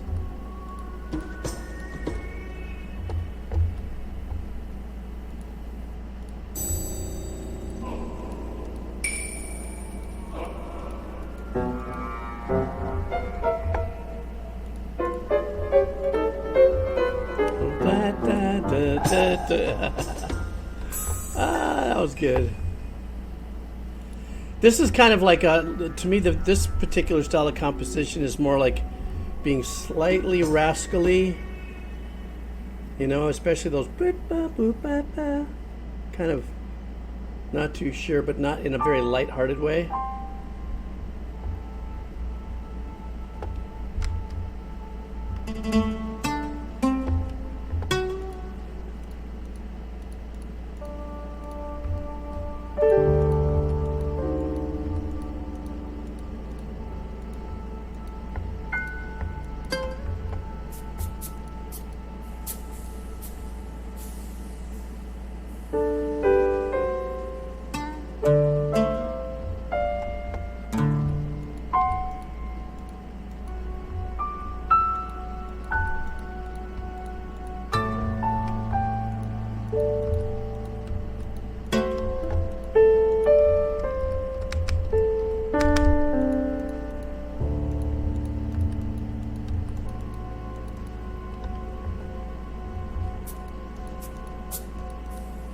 Is this part of the game too? Wherever there's exploration and stuff, I take it that whatever Link might have in the hand or something makes noises if you dig at something or swoosh or something. I mean, it's, or if he walks, do you hear footsteps? I mean, there's something like that that I'm kind of, as I'm trying to marry this to a video game, if there's other sound effects that are actually happening while this is all going on. So there are other ambient sounds there, okay.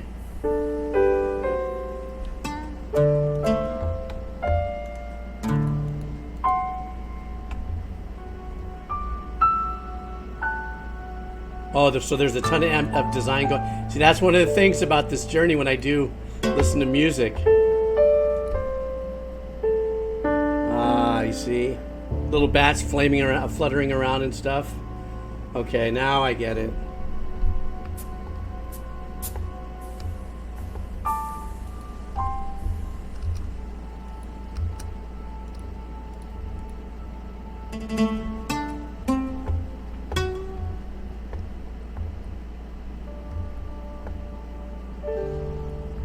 worst thing I've ever built in my life. I don't know what I'm thinking.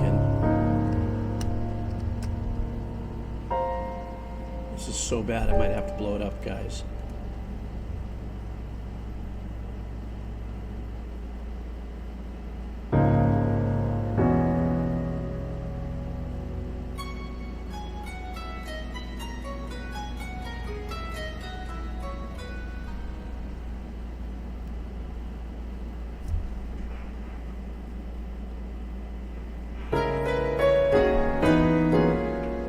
Jeez.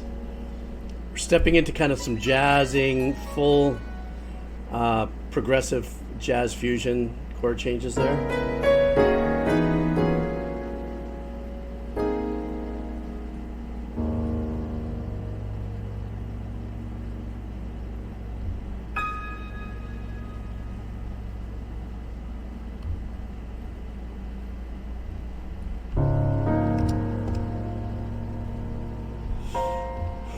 Can't even get into my own treehouse.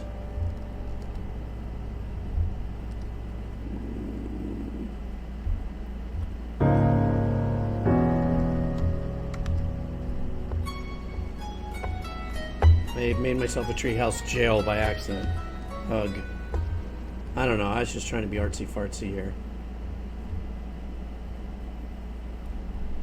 Yeah, I could build a huge branch.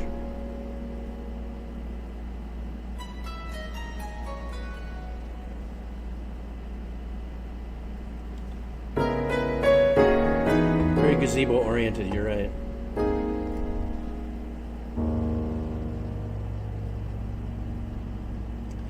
Is there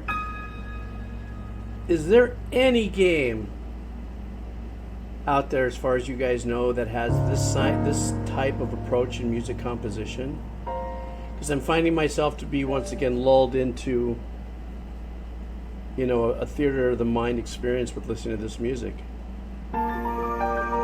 Just like this.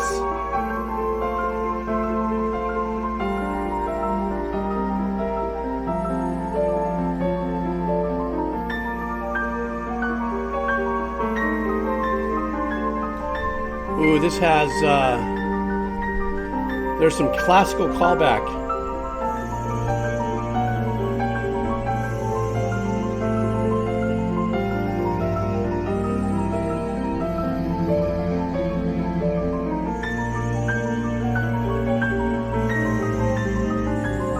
Raji, I might have to check that out.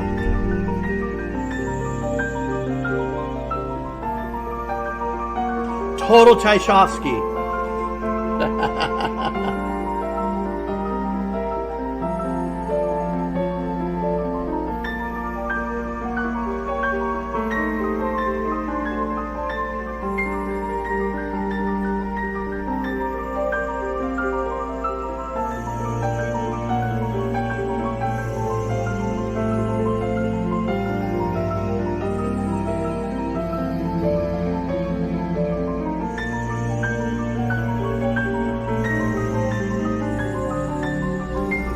Sounds like there's piano overdub happening in here, though. Any pianists?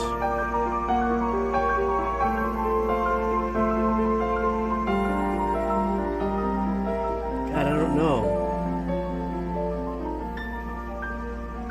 Kind of sounded like there could have been, but I'm not that kind. Yeah, there has to be an overdub going on there, because in my mind I'm going, wait a second, how? And I caught myself off guard listening to a piece of work thinking, man, this guy's freaking killer. It's an octopus, but which really doesn't matter, truly, how it's recorded. Hey, was that it? No, that couldn't have been the last one. Was that the last one? Stand by. Okay, stand by. I think that could have been the last one of the... No, of course not.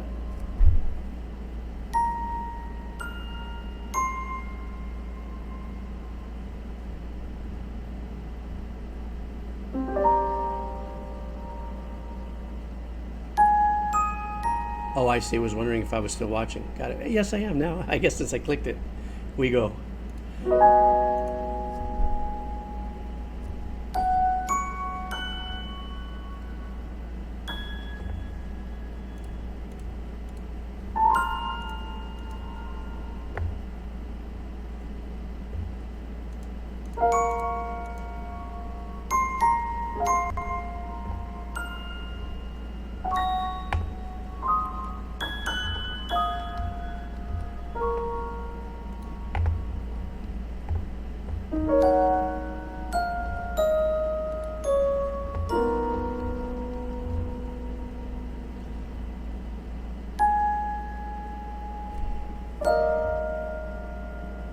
I like how he's doubling the melody with that, it's kind of a little Celeste sound.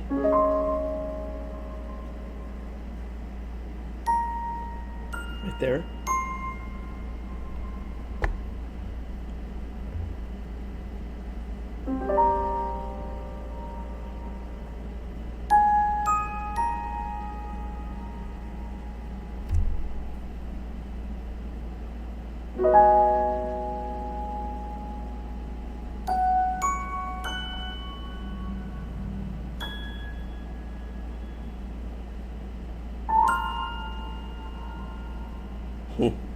That's so cool.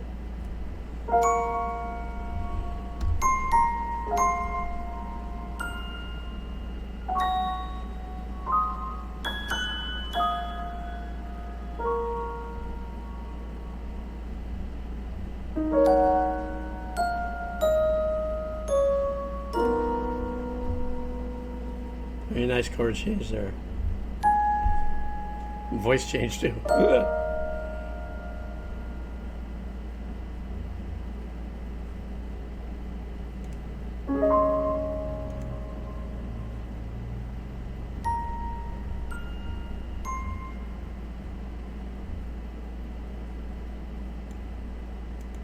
Nice little ending, nice little.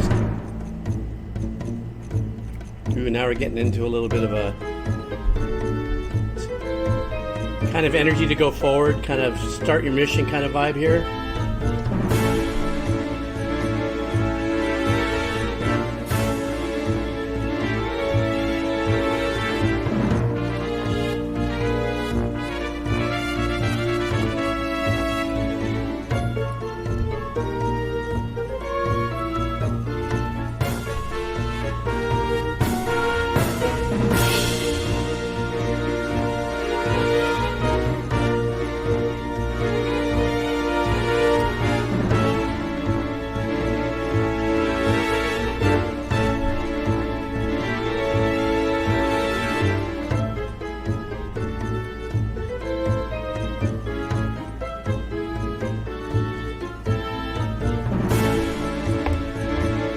Are you like shooting? I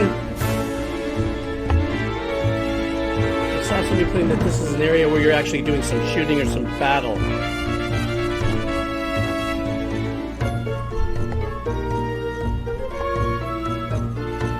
I am hating everything about this treehouse.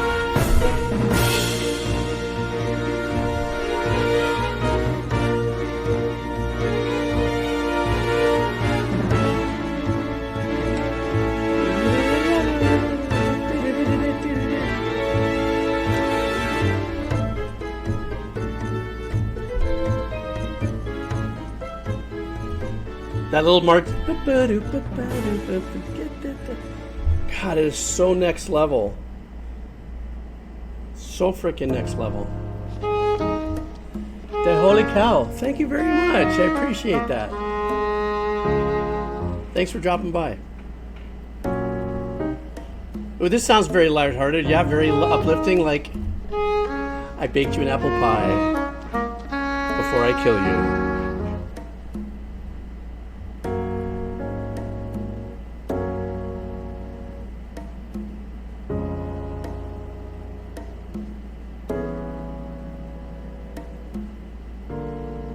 Nice.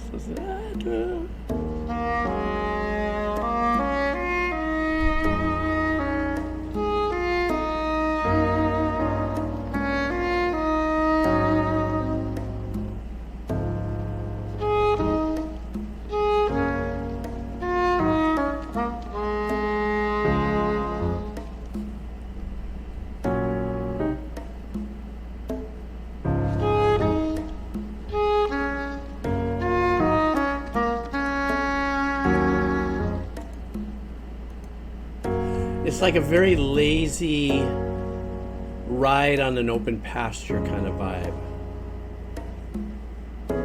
But the unique use of the nice chords right there. Ooh, even nicer change right there. The little conga thing is a little sterilizing it a little bit for me.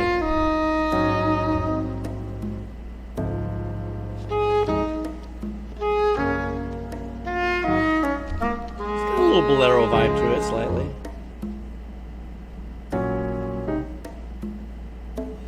Yes, Jake, and I promise I'll make it available for you.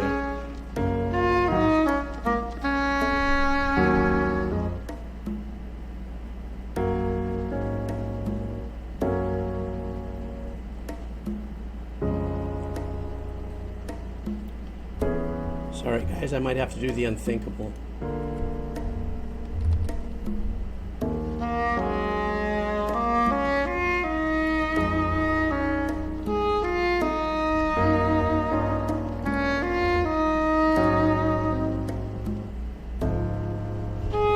I'm just not feeling my build here.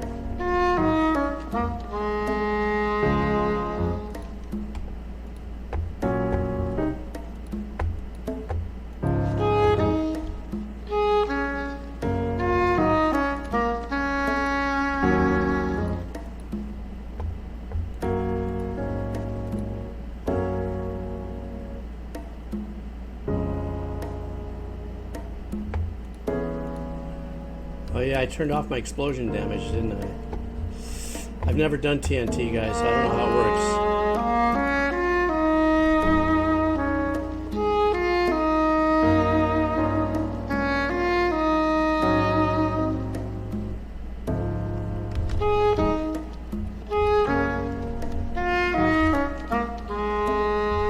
This is such a lighthearted, fluffy piece, and I'm about to blow up my treehouse. It doesn't work. Good, it ended. So I need flint, huh? Is this what I need? Will it blow up in my face? Oh, it's repeating again. Yes, Snow Owl. That's just that breathingness, it's that floatiness in between the notes. Oh, nice little arrangement. Uh-oh. Hey!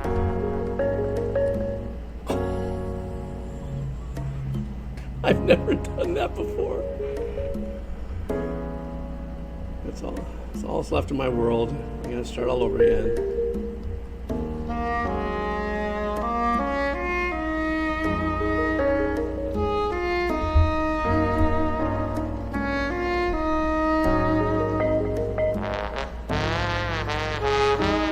Oh, here comes the drunk uncle with the trombone. It's like the drunk uncle just came in. Oh my god.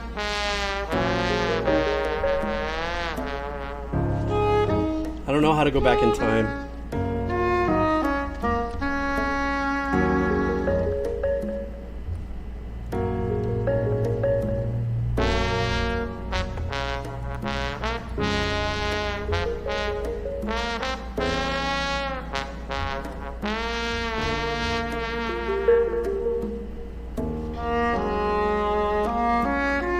I just want to practice one more. Oh, I love this little clarinet.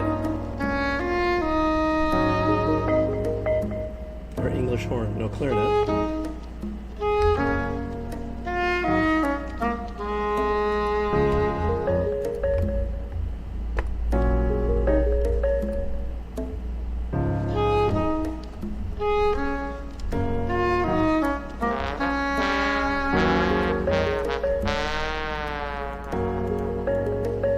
I really would love to know, in the game, what does the trombone signify? Is there a character there that's like...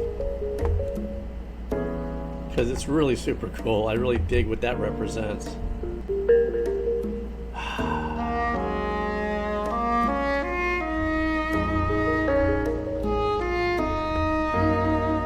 Wow, I literally blew a hole in the ground, didn't I? Rhyming.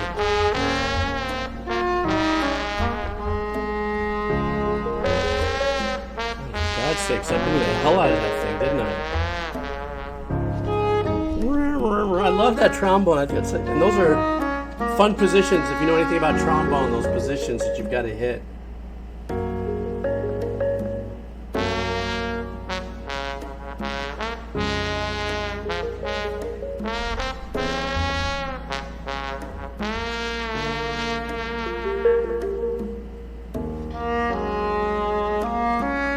Oh, it signifies characters. Ah, okay.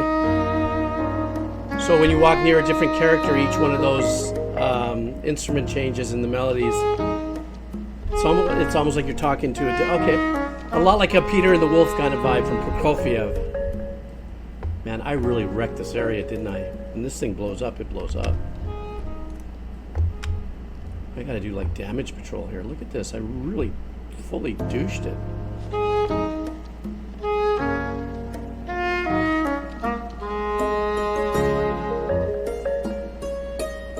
So he must have just met the sushi chef, right? Oh shit, I hope I don't get canceled for that. That's not what I mean, I'm just saying. It's like in the journey, you feel like... Oh, the desert people are coming out, okay.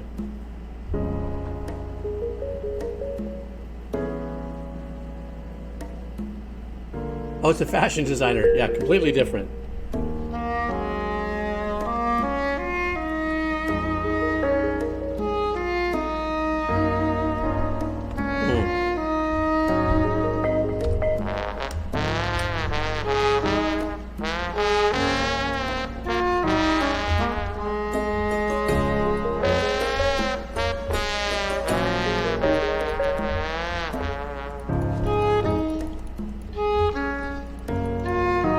But I love also the piano is just so comfortably meandering, just not meandering, but just setting this really nice little, where it is in the tone.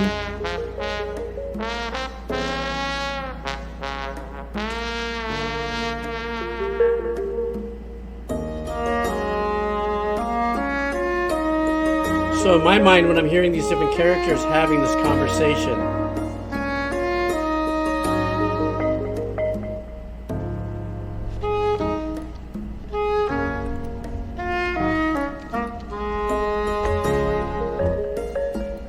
there's nothing I can do to repair this area. I just screwed up big time. Man, that was messed up.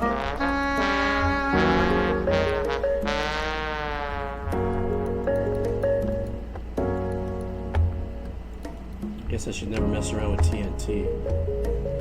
Because I know what I'm getting myself into. And another component to this is that da-da-da-da-da-da.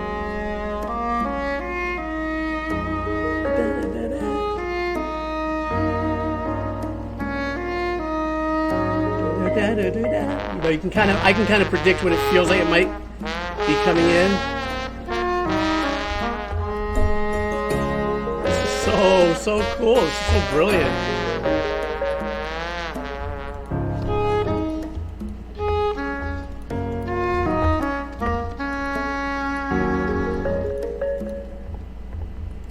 Da-da-da-da-da-da.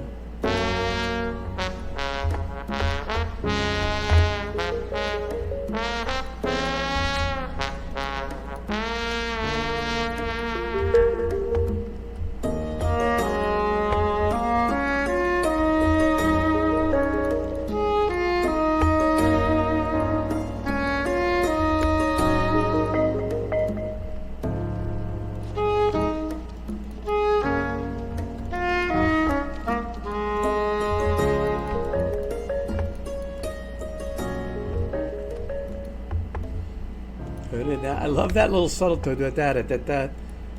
That's kind of like a bass, not bass as in the instrument, but like a bass instrument. I mean, a bass arrangement. That right there, kind of like a what I'm looking for, an establishing pattern. There it is. It was a little late. Or I was a little early.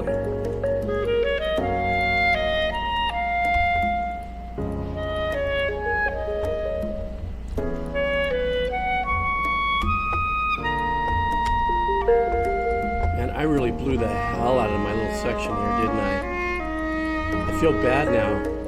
Like I just want to I want to grow trees just to kind of say I'm sorry to the Aina.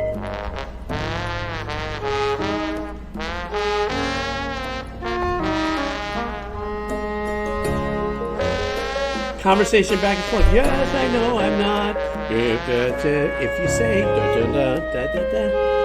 that's how music, at least in my head, that's how music speaks to me, or having these conversations.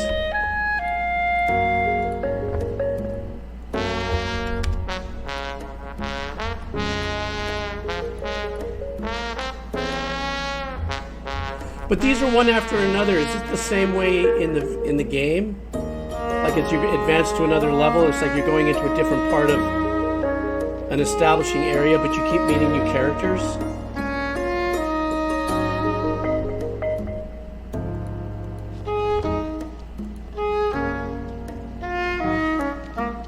Oh, it's Italian. Oh, I see. And you meet more people as you go through. Oh, okay, got it. Thank you, TV. Yeah, it's amazing. You know, you can go on forever with that kind of established new instruments, new melody per person, and have these multiple conversations.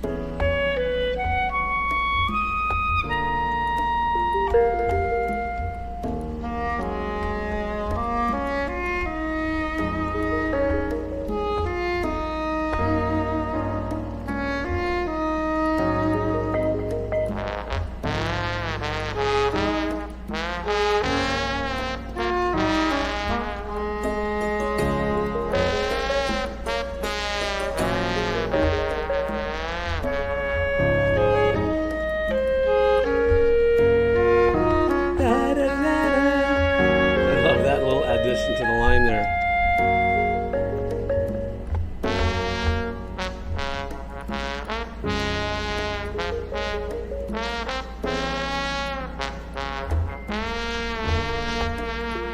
It's getting a little repetitive. Is this kind of... I know that's not a loop because that's not how this thing is set up.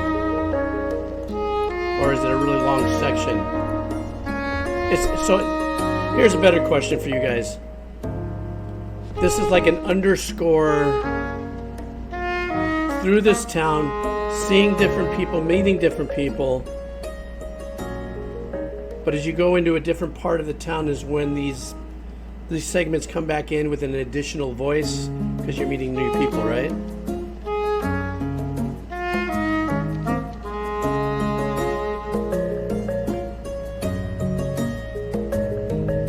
This is like walk around the park, meeting more people. There's somebody sitting on the bench. Oh, there's my buddy over there playing frisbee. Hey, there's so-and-so walking the dog. Like a very kind of like joyful little escapade around like a very sunny day in the village kind of vibe.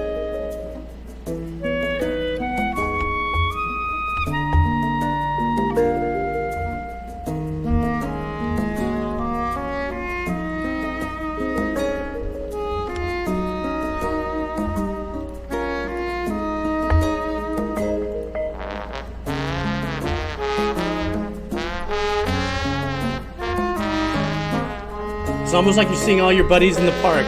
All these establishing instruments for different characters. It's like everyone's going, hey, how you doing? You alright? What's going on? Hey, what's up? How are you?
All the villagers have come in together and they're all like, it's a big picnic and a barbecue. And everyone's in it now.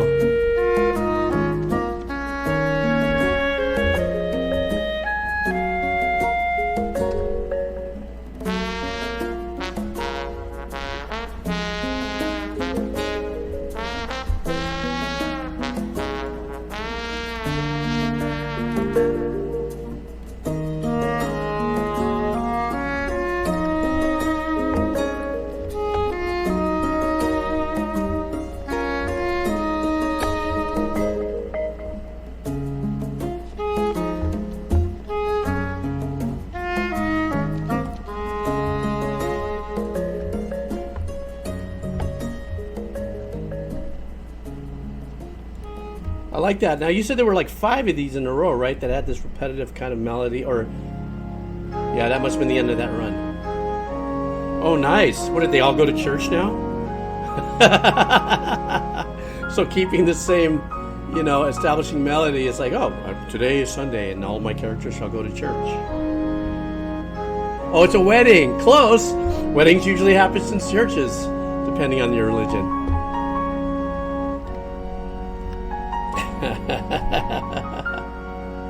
The town founder's getting married? Okay.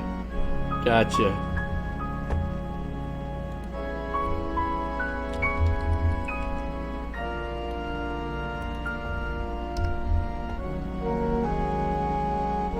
Dearly beloved.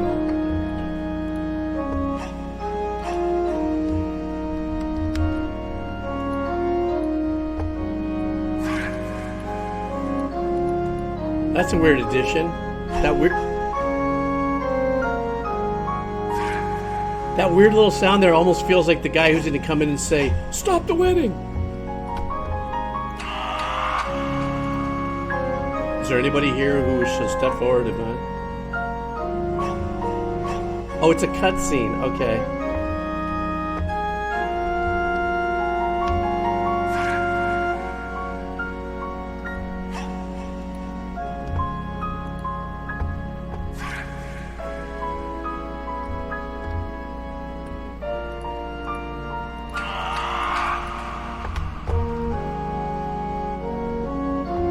Now that you guys taught me how to use bone meal, I can go nuts now, trying to figure out why a lot of my trees haven't grown. Alright, there we go.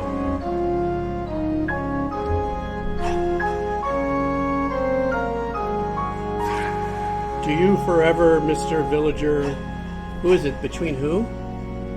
Fashion designer. Who's it between the fashion designer and who?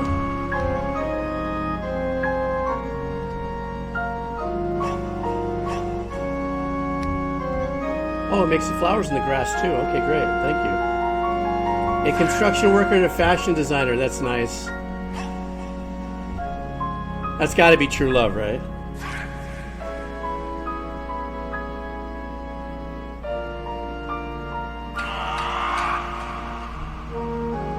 It's played for a joke. Oh, okay.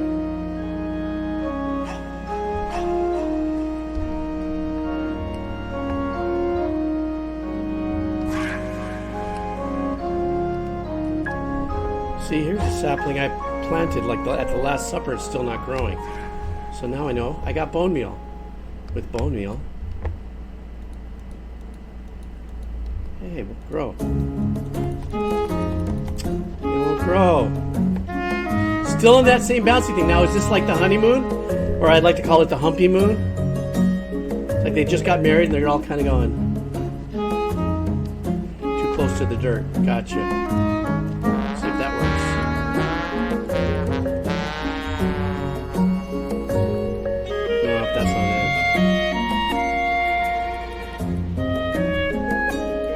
Grow, you bastard.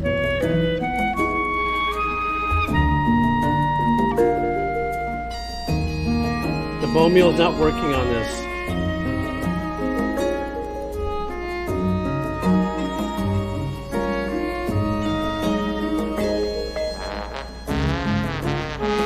they gotta be 2x2s. Got it.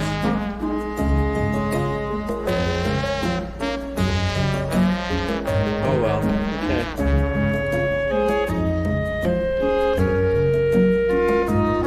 We tried. Now you can stay after the wedding?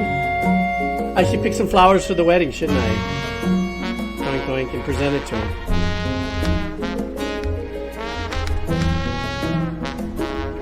I like the...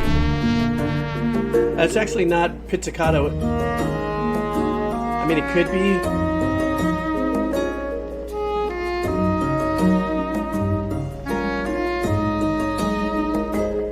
More of a harp.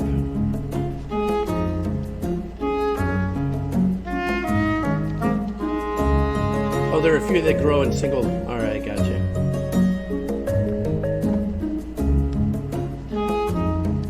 I have some others back here I'm going to try to hit with the bone meal.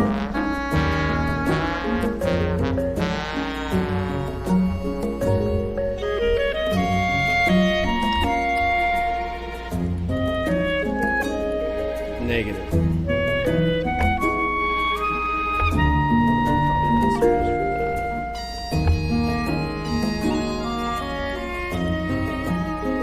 That won't grow. He won't grow.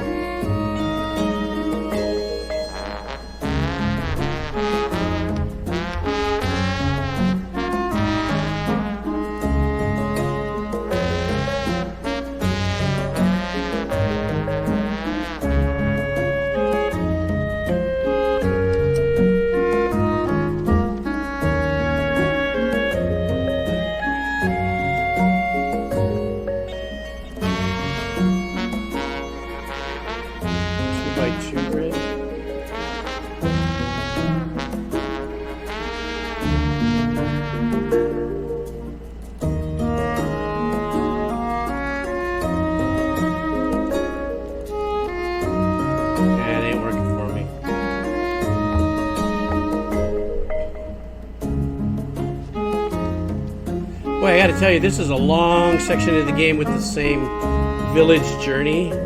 Like, real super refreshing kind of break probably from a lot of the anxiety-driven part of the game or whatever. Ground needs to be flatter. Okay, like my head. Wow, they're really grinding this melody. Where are we at now?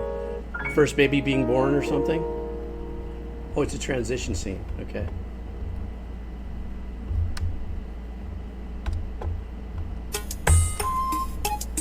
Uh-oh. Did I hear a little hint of 8-bit?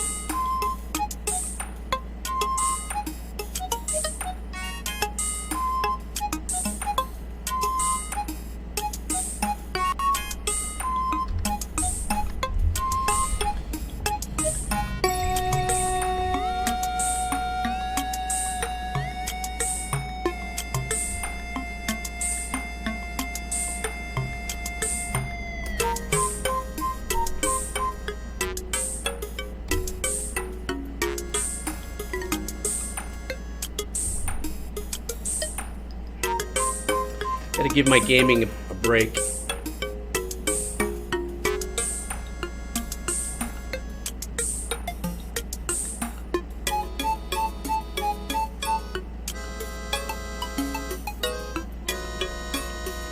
I love the composer's giving this kind of a campy 8-bit vibe. Obviously not an 8-bit though.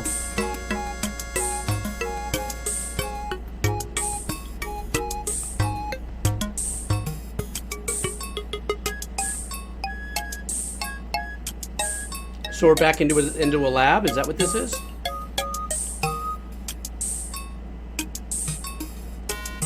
Yeah, for Ryan. A little bit of a square wave. Saw wave, I'm sorry.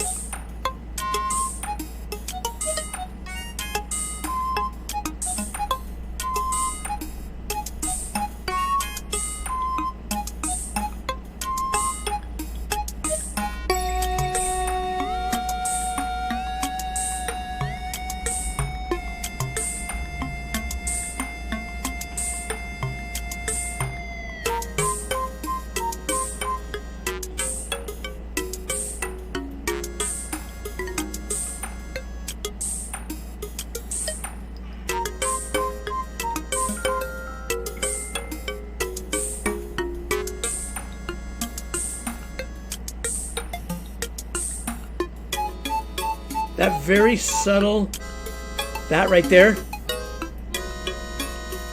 There's a little dissonant note in there, right there. Did you hear it? It's holding the long notes.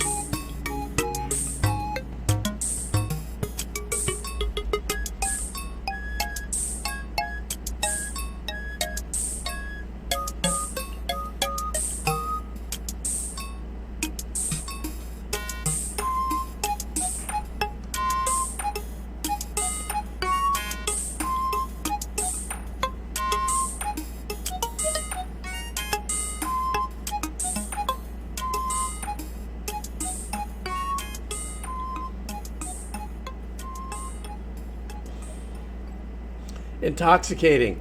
I can see how while you're playing this game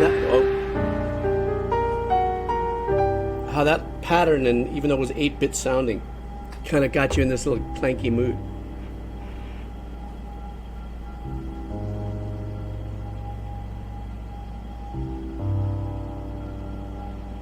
Okay, this sounds like it's going to be a heavy, sad piece.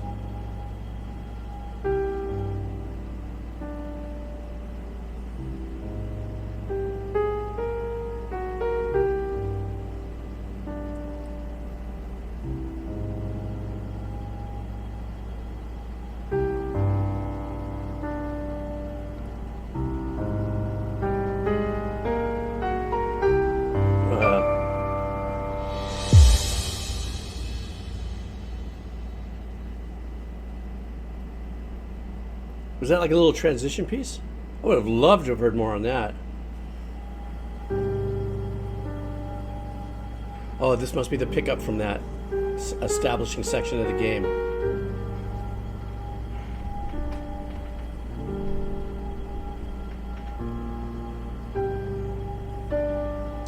Slightly off-putting tone to that pad in the background. Now it's fading back in the mix.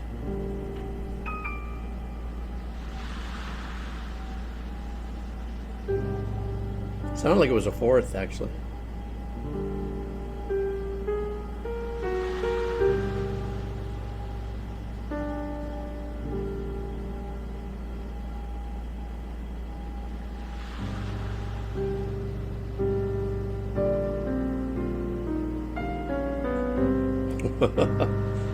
Those notes right there.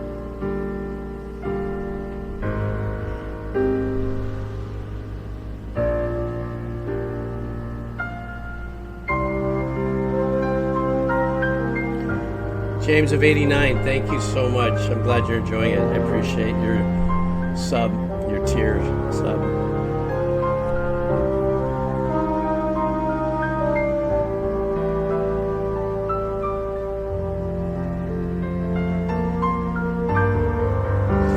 Weird note right there.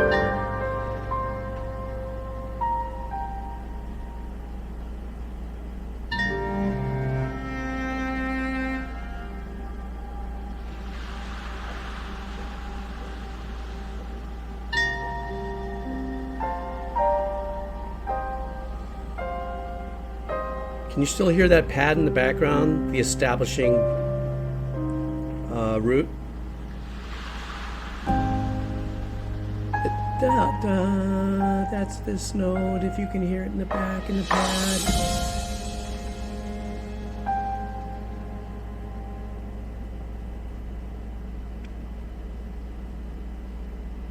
Firebolt John, wasn't that a trip?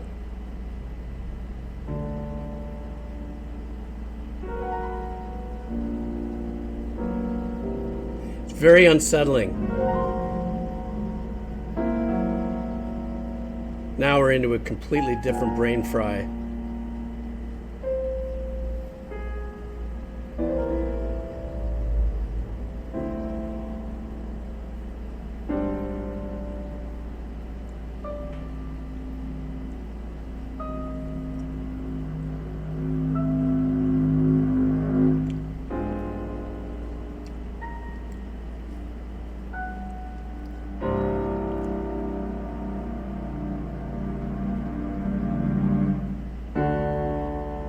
Notice everything got all squashed into a mono signal.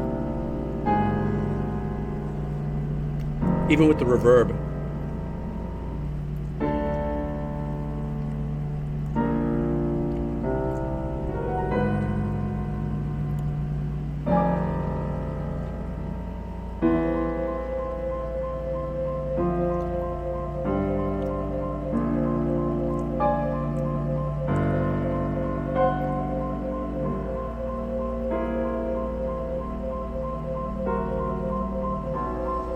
You could do this with two hands on the piano, but I'm like,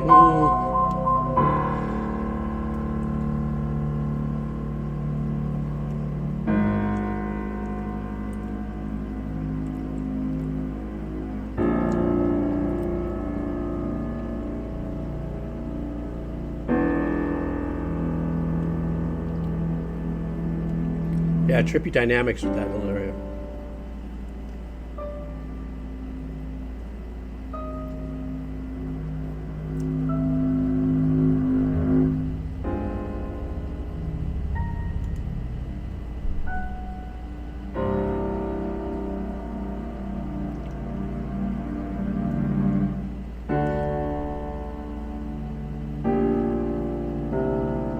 I wonder why they made the decision to make this completely mono.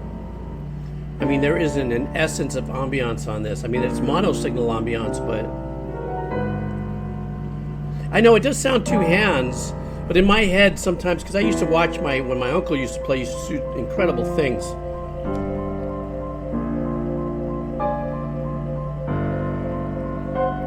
You could, with your left hand, be doing that pattern, while the right hand's going, you know.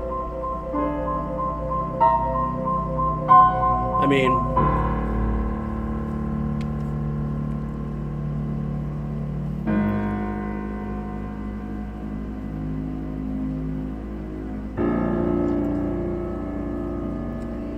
it's possible R.M. Peckman, whoever put this in the playlist, but the playlist looks like it's from the same, I don't know. All right, guys, here's the deal. This is the end of this piece. I need to take a little bit of a break, okay? Oops, what the heck did I just do? Me and my thumbs. Me and my fat-ass thumbs. So I need to take a little bit of a break. I'm going to come back at this. So let me just set us up on just like usual. I'll just pick something here, set it up running. You guys have a little fun in the comments. I gotta reload my spoon of peanut butter. And but I'll put it on something fun. If I had to put it on an OST and walk away for a few minutes, what OST should I put it on just to listen to? What could it be? It could be anything. It could be Ori. It could be whatever. I just want to break away from Zelda for a second. What OST shall we?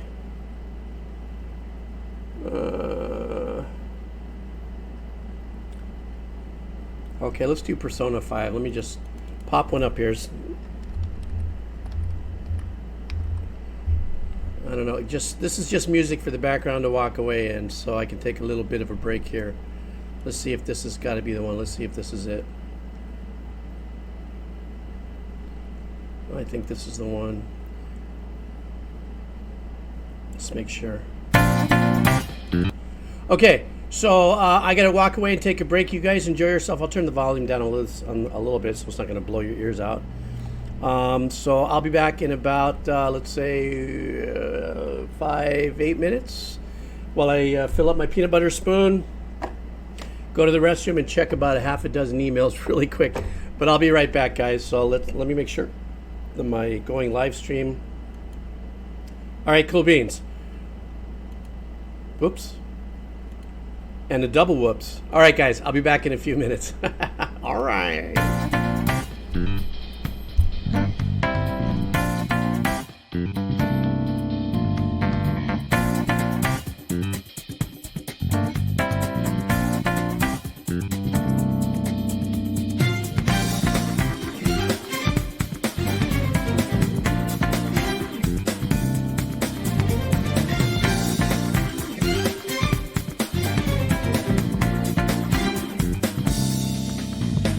Who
definitely music to eat peanut butter too.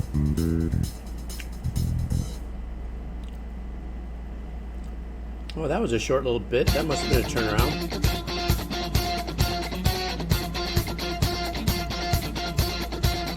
Kind of a disco funk vibe, yeah?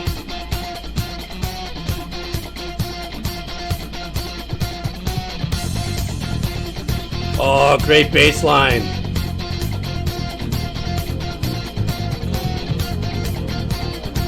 Ooh, I love what's swelling up behind us, keeping it ambient. It's not a game, I'm not a robot, and I challenge you. I'm not a phantom, I'm in your face, and I'm here to see it through. Right before your eyes. A progressive pull from the 70s Motown vibe.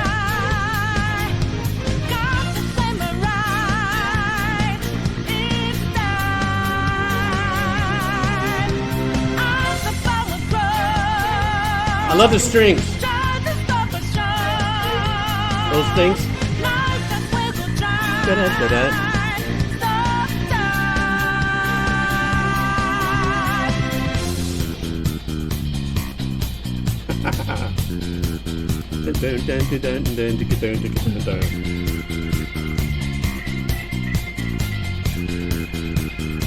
So you know that we out there, swatting lights in the making.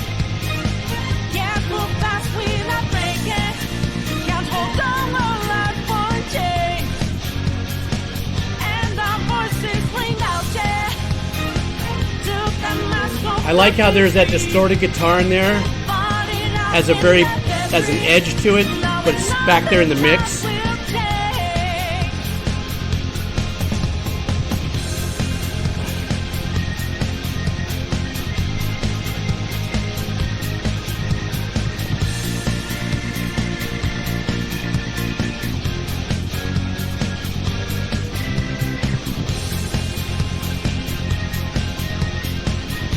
And I like how the bass kind of graduated to that gallop.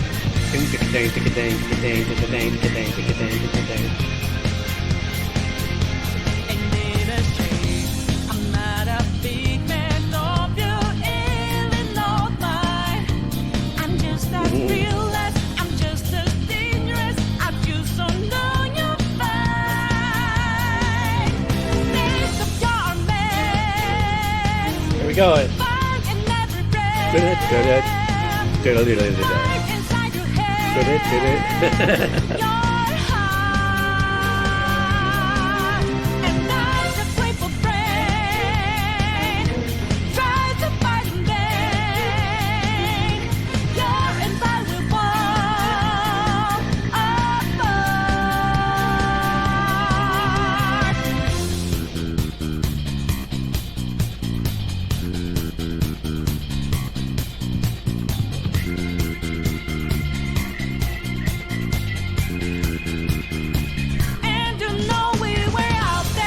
Trying to figure out whether or not that bass is a live bass.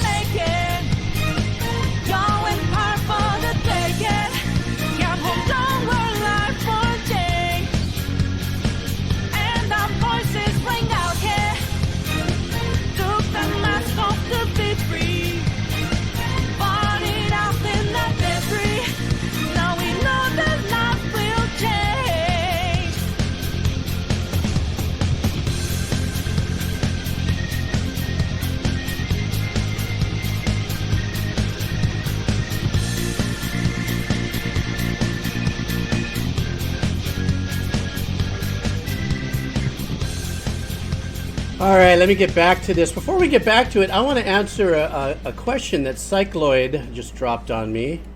I'm going to pause this for a second here, and I'm going to go and shuttle my comment here.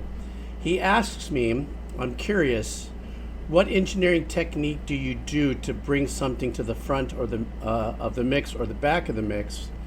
I understand what you mean, but how is it done? Like decreasing the volume or changing the balance? Very good question. Yes, and yes.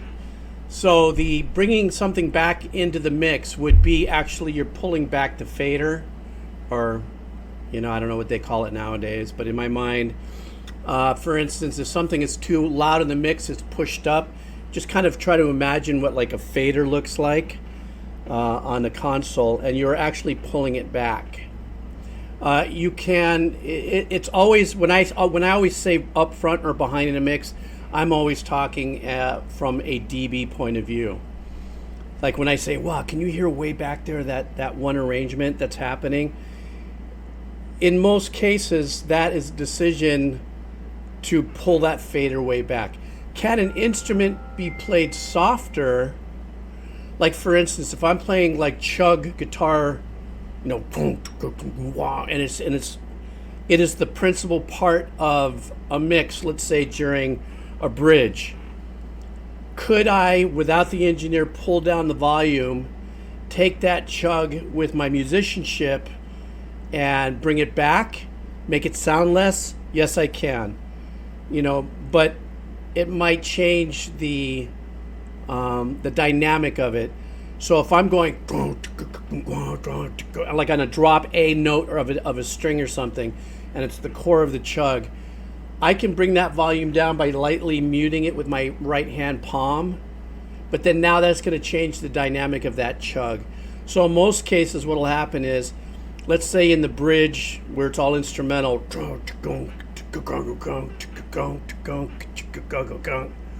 now I'm going to repeat that pattern as a vocalist comes in. I'm still going to be pounding that out at 150% as a musician, but the engineer is going to drop that volume maybe 3 or 4 dBs, so now the vocals can fit. So I think that's kind of a straight answer. I mean, there's a lot more dynamics that can be involved in that, but I think that pretty much might be, I hope that answers what you had asked. Let me see what. Yeah, Mephisto. It's editing. There's all kinds of unique ways to do it, but yeah, that's pretty much it. I mean, I can't tell you how many times I've taken things that have been blasted out, almost peaking, and I love the energy and the dynamic of that sound. But now I wanted it to fit more as a nuance in a mix.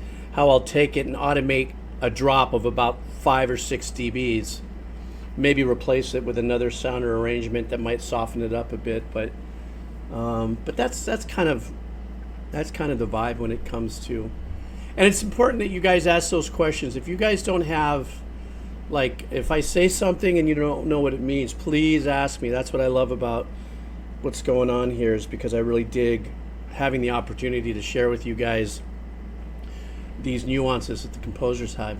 Threeman Bazoo, thank you for the follow, and Gaman34, thank you very much for the follow. I know it's been a while since I've alohaed everybody. But so yeah. Well, you guys been having quite the conversation here, haven't you? I like that.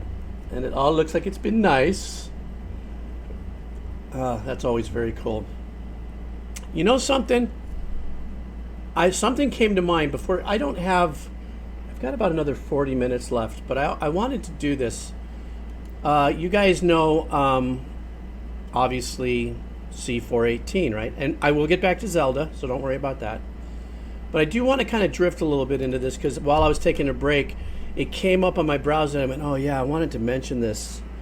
Let me see something if I can find it. 418, maybe, and Mike. Oh, I know where I can put in. See if this brings up this video that I wanted to maybe bring to you guys, and we can talk about it. Okay, this right here.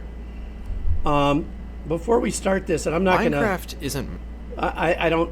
I think I can do this on Twitter. I would never. I don't want to begrudge the author of this, which is Salk One or whatever, of his work that he did here on this little documentary piece. But this is a very interesting little scenario here. Minecraft without its soundtrack. How many of you guys saw Daniel this? Rosenfeld, also known as C418, is the one responsible for probably the most memorable video game soundtrack in history. But the name C418 is slowly starting to fade away from Minecraft. Every update to the game since release 1.16 has been lacking new music from him, with other artists taking his place. So why is this the case? What happened to C418?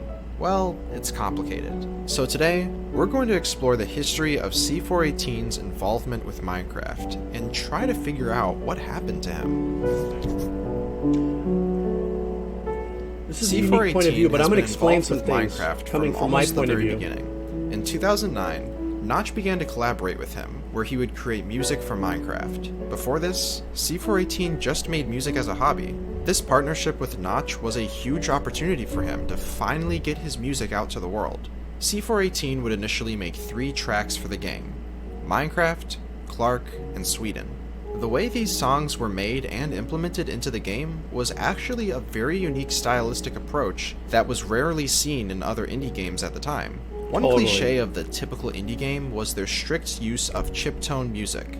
C418 wanted nothing to do with that. Thank One, God. because he didn't have much experience with it, and 2, he was tired of it. He wanted to make something that was unexpected. Minecraft has this old school pixelated game style. Of course, one would normally expect it to have chiptone music, but during this time, it didn't. But imagine if Minecraft did. It would certainly make the game feel much different. The original Minecraft There's no two ways soundtrack about has that. this minimalistic and ambient tone, and there's a very specific reason for this. Minecraft is a randomly generated Sorry, world. Kairu, I The disagree game with you on didn't that one. necessarily know where I the saw player this one, was and it was at pretty any good. given time. It's spot on. Plus, the game was very simplistic, especially during its early phases. So the music was created to be simple and universal for any scenario the player would encounter. This is where the idea came about for the music to simply be played at random. And it worked. I'm sure you've been in a situation where you were playing the game in silence, doing a mundane task like digging a giant hole for your base, and then this comes on. All of a sudden, the task is no longer mundane. You feel good about digging that hole in the ground. You have a purpose for doing it. With the music coming on at random and that silence in between, it lets the player really take in and appreciate the music, and then it somehow ties into... So to me, what makes, at least to this point in what he's saying, very unique is the fact that, much like Marty O'Donnell, Michael Salvatore in Halo taking a unique chance to... and there's something in common here between Marty O'Donnell and this composer. I'll get to that in a second. But I think the game changer and the fact is that C418's desire not to do a chiptune style track, also based on his limitations, his admitted limitations of his knowledge, which makes for real authentic creativity, was an important part. And his limited ability, it sounds like he was a composer for fun, right? So what does a composer for fun really mean? A composer for fun means that you maybe write a few songs with a few chords and you have some light knowledge of stuff and you're plunking and plinking around, you know? And there's nothing wrong with that whatsoever. You don't have to know anything that I know to be a composer. If you know 5 chords and you know how to work your way around it, you're a composer. So I think the authenticity of some of what he was playing and the simplicity as a composer based on his composing ability was what made the music for Minecraft so unique. Much like what Marty O'Donnell did with Halo, wanting to take a completely different approach to writing music than what had already been established. These are the things that set Marty O'Donnell, C418, apart in the legacy story of music and video games, to me, you know? to what they're doing in the game. All of these factors are what made Minecraft soundtracks stand out so much from other games. C418 would later continue to make new music for Minecraft. Sometimes he would even play a role in making sounds, like when the Nether was released. He's actually the one behind the ghast sounds, which were actually recordings of his pet cat. In the 1.0 release of Minecraft, 9 new music discs were added, with a 10th added in the 1.4 update. Then 2013 came around with a huge update to Minecraft's music. Not only did C418 create a ton of new music for the game, but for the first time ever, Minecraft's music would become less random. Music was now divided up into parameters, where location-specific music would be played. Now you see, I haven't experienced that yet. I think because I'm a new player in Minecraft, and I kind of am sticking to my own little bubble, I'm pretty sure, and especially that I've a couple times while doing just homework shit that stuff I want to do around the house, I've put on this Minecraft like it's like a 3-hour OST video that just plays through, and I go, well, I don't recognize that one, and when does this one come in? And what track is this? And then why does this track sound different than that one? Then that's because I stick to my own little, what do you guys call it, a biome? You know, I stick to my own little bubble. So while I'm building stuff in creative or doing something, I don't really get to go outside of the game, I think, to experience other parts of the soundtrack. It sounds like that would be the reason, yeah? Why I don't hear it. But I'm playing Java. Signs of Insanity. Thank you. The main menu, the overworld, creative mode, the nether, and the end. This was certainly a deviance from how the music was implemented originally, but it was much needed as each dimension did seem like it deserved its own soundtrack. So after this music update, C418 went silent. Until 5 years later, in 2018, when 3 new tracks were released for the 1.13 Aquatic update, which also added a new parameter, underwater music. This was also the first time that 2 parameters for Minecraft's music would be in a single dimension, and this would also be the last time C418 would be involved in adding new music to Minecraft. 1.16 eventually came around with the Nether update, when the world was taken by surprise of a new composer for Minecraft's music, Lena Raine, making the infamous Pigstep music disc. Most players liked the new music. So we all know that there was a very unique departure from the original music. Some began to wonder where with this composer C418 went. And the other one. At the time, there weren't many answers. And that brings us to today. The 1.18 Caves and Cliffs update has now been released. And along with it, even more new music by Lena Raine has been introduced, with another composer joining in, Kumi Tenioka. Now, don't get me wrong, the music is good, but I will say that Kumi's soundtracks seem to be more in line with C418's ambient and minimalistic approach, and I believe that she does an excellent job with that. But what's actually most impactful from these new music releases are the way they are actually played during the game. You see, these new songs are now only played in very specific locations. For instance, I don't know if I like that. Left to Bloom will only play in meadow biomes and lush caves, and Infinite Amethyst only plays in grove biomes and dripstone caves. The fact that this music is now biomes... Now for me, I'm now for the very first time, I can actually approach saying what I'm saying as a consumer, not as a composer. But though I kind of feel like, well, that's just a bummer. You mean I don't get to hear any of this extra music or great music unless I get into these other parts of a biome?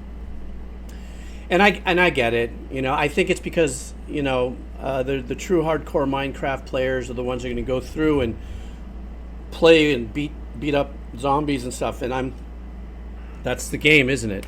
The peaceful and the creative things probably came a little later for people like me that just wanted to build stuff. And I just feel like it's too bad that I have to learn about the music, about Minecraft composers, by playing the OSTs that somebody pipes up on YouTube instead of me. It wouldn't. I don't know.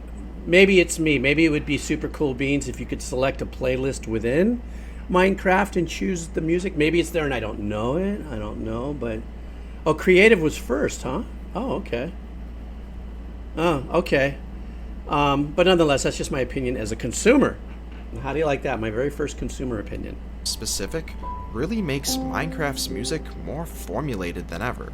This update may increase the immersion with the initial exploration aspect of the game, but as time goes on, you'll see a certain biome or cave, and you'll know with 100% certainty that a particular song will eventually play in that specific spot.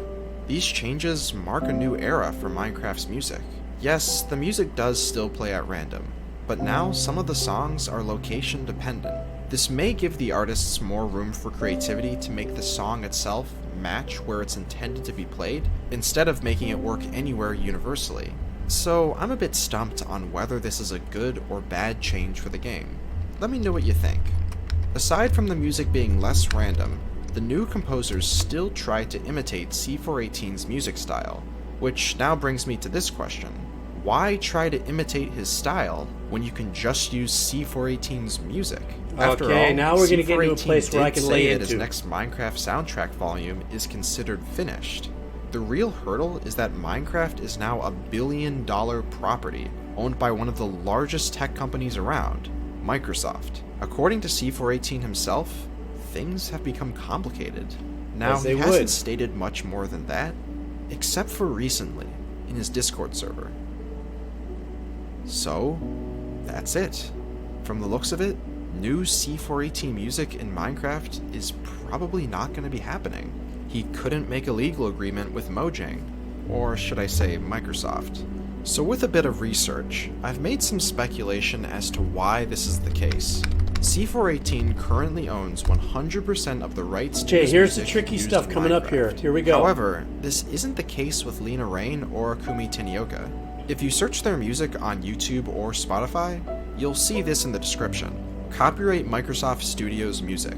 When these composers made their music for Minecraft, they sold the music to Microsoft, who in turn now holds all the rights to the music. This is a typical practice with big-name video game composers. They make music to sell to the game company, and that company keeps the rights to that music. In contrast, Mojang or Microsoft doesn't own any of C418's music in Minecraft. You see, when Notch first approached Daniel, they made an agreement where C418 would license his music for And use there in we Minecraft. go. This worked well at the time, as Notch was a small indie game developer and didn't have the resources to hire a big-name video game music composer to outright purchase the music from. Now with Microsoft owning Minecraft, they can... Okay, here we go. Here's the rub. Okay, what's very unique about the story of this composer and Marty also licensed out the music, to the Halo music. It was not a buyout, or it was not positioned as a payment for publishing and what's called writer's percentage. This is the really big rub between, I think. Now I'm only going to take a wild guess, but when the composer from Minecraft and Marty, I'm going to guess, and I don't know what the structure of their contracts were, but a percentage of something. It could be for every 10,000 units sold, they got an extra percent. A royalty, per se, based on the licensing agreement. Okay? A very unique thing can happen. There's a lot of legal unique twists that can happen post that. So let's just focus on C418.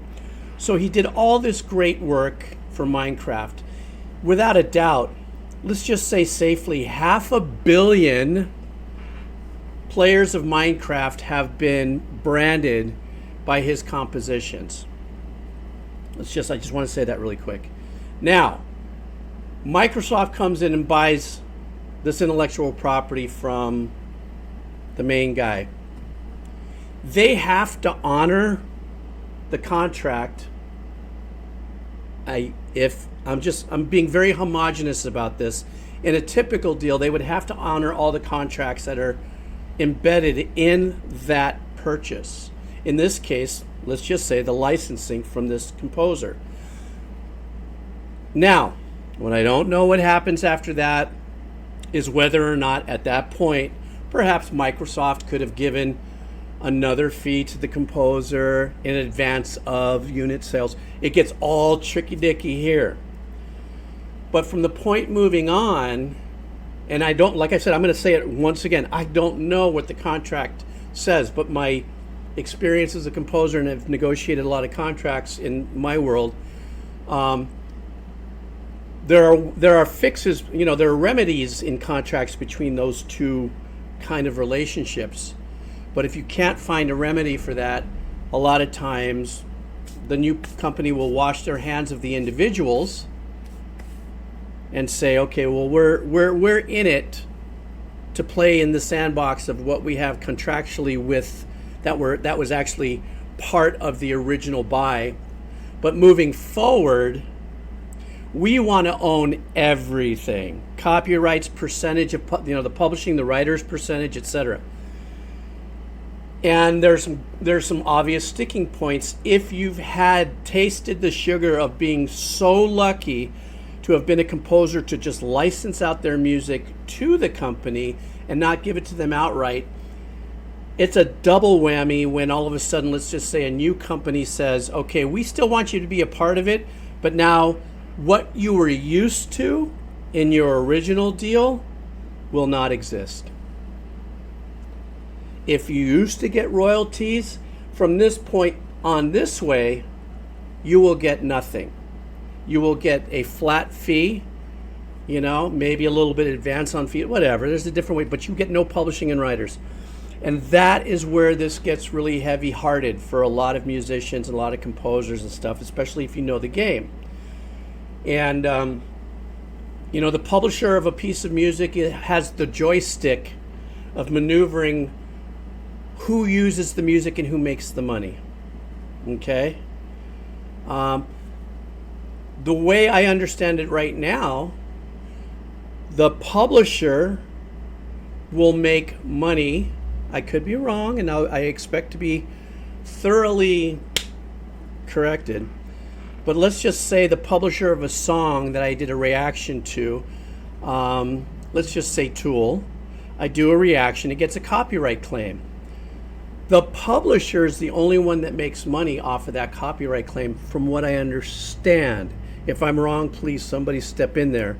But the publisher makes the money, not the writer's percentage, not the people who are the writers. It's two different lists of royalties. And I ain't going to get into it because that's a freaking nightmare of a scenario that was developed by people who wanted to convolute the royalty system 70 years ago. It's something that still has long binding legs moving forward.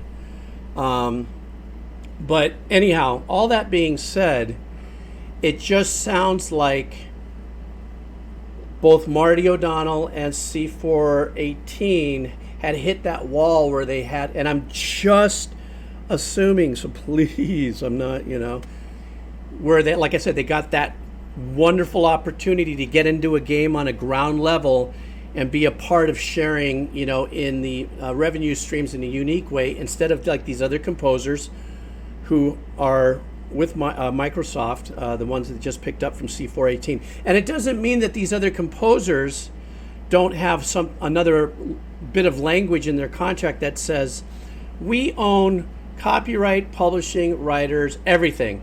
Masters, very important. They own the masters, right? But there could be some language in that contract that says, but for every 100,000 units licensed, we'll give you this much. It's a possibility. I don't know that that's what's going on, and it's really none of my business if it does. But these are the kind of things that happen with composers when it comes to negotiation and stuff. So as far as I'm concerned, where C418 composer could still have massive impact with his career and his writing is even if he was to release his own project, let's just say, even if it's loosely, and I'm going to say loosely because, a company like Microsoft would be like a hawk, but if it's loosely in the same genre of a lot of, Sweden and all these other styles that he wrote, he could write 25 tracks because it came from here, it came from his soul, that has kind of the same ambiance, let's say, ethereal vibe. And I can almost, it would be a marketer's wet dream in the music industry if a marketer was to say, dude, just write this much and then release some videos and then have some people do some animated things to it, because the selling of the units may not make as much money as, let's say, the ad revs and other opportunities that could blow up from it. So that's just how I feel about that. I don't have any knowledge about what the truth is between and how that ended, but this little rant I had just now was really a little more towards like gut feeling. It doesn't mean that my gut feeling's right. But, you know, so you guys have been firing off your comments here, and I haven't been watching anything. But, yes, modders. Well, here's something else that's happening. Did you hear what just happened with Nintendo and these guys that just got all their videos removed? And this one Super Nintendo guy. Let me see if I could find this. Let's see who this guy is. Nintendo YouTuber gets strikes. Let me see if we can find this. I don't want to be that guy. Okay, so this guy, I kind of like, this guy's got an opinion for sure. But here, I think he's talking about this guy. This guy, Mr. Penquinzy Zero. It's kind of fun to watch a lot of times. I listen to him talk. I mean, seems he has an opinion. He has a lot of people following him.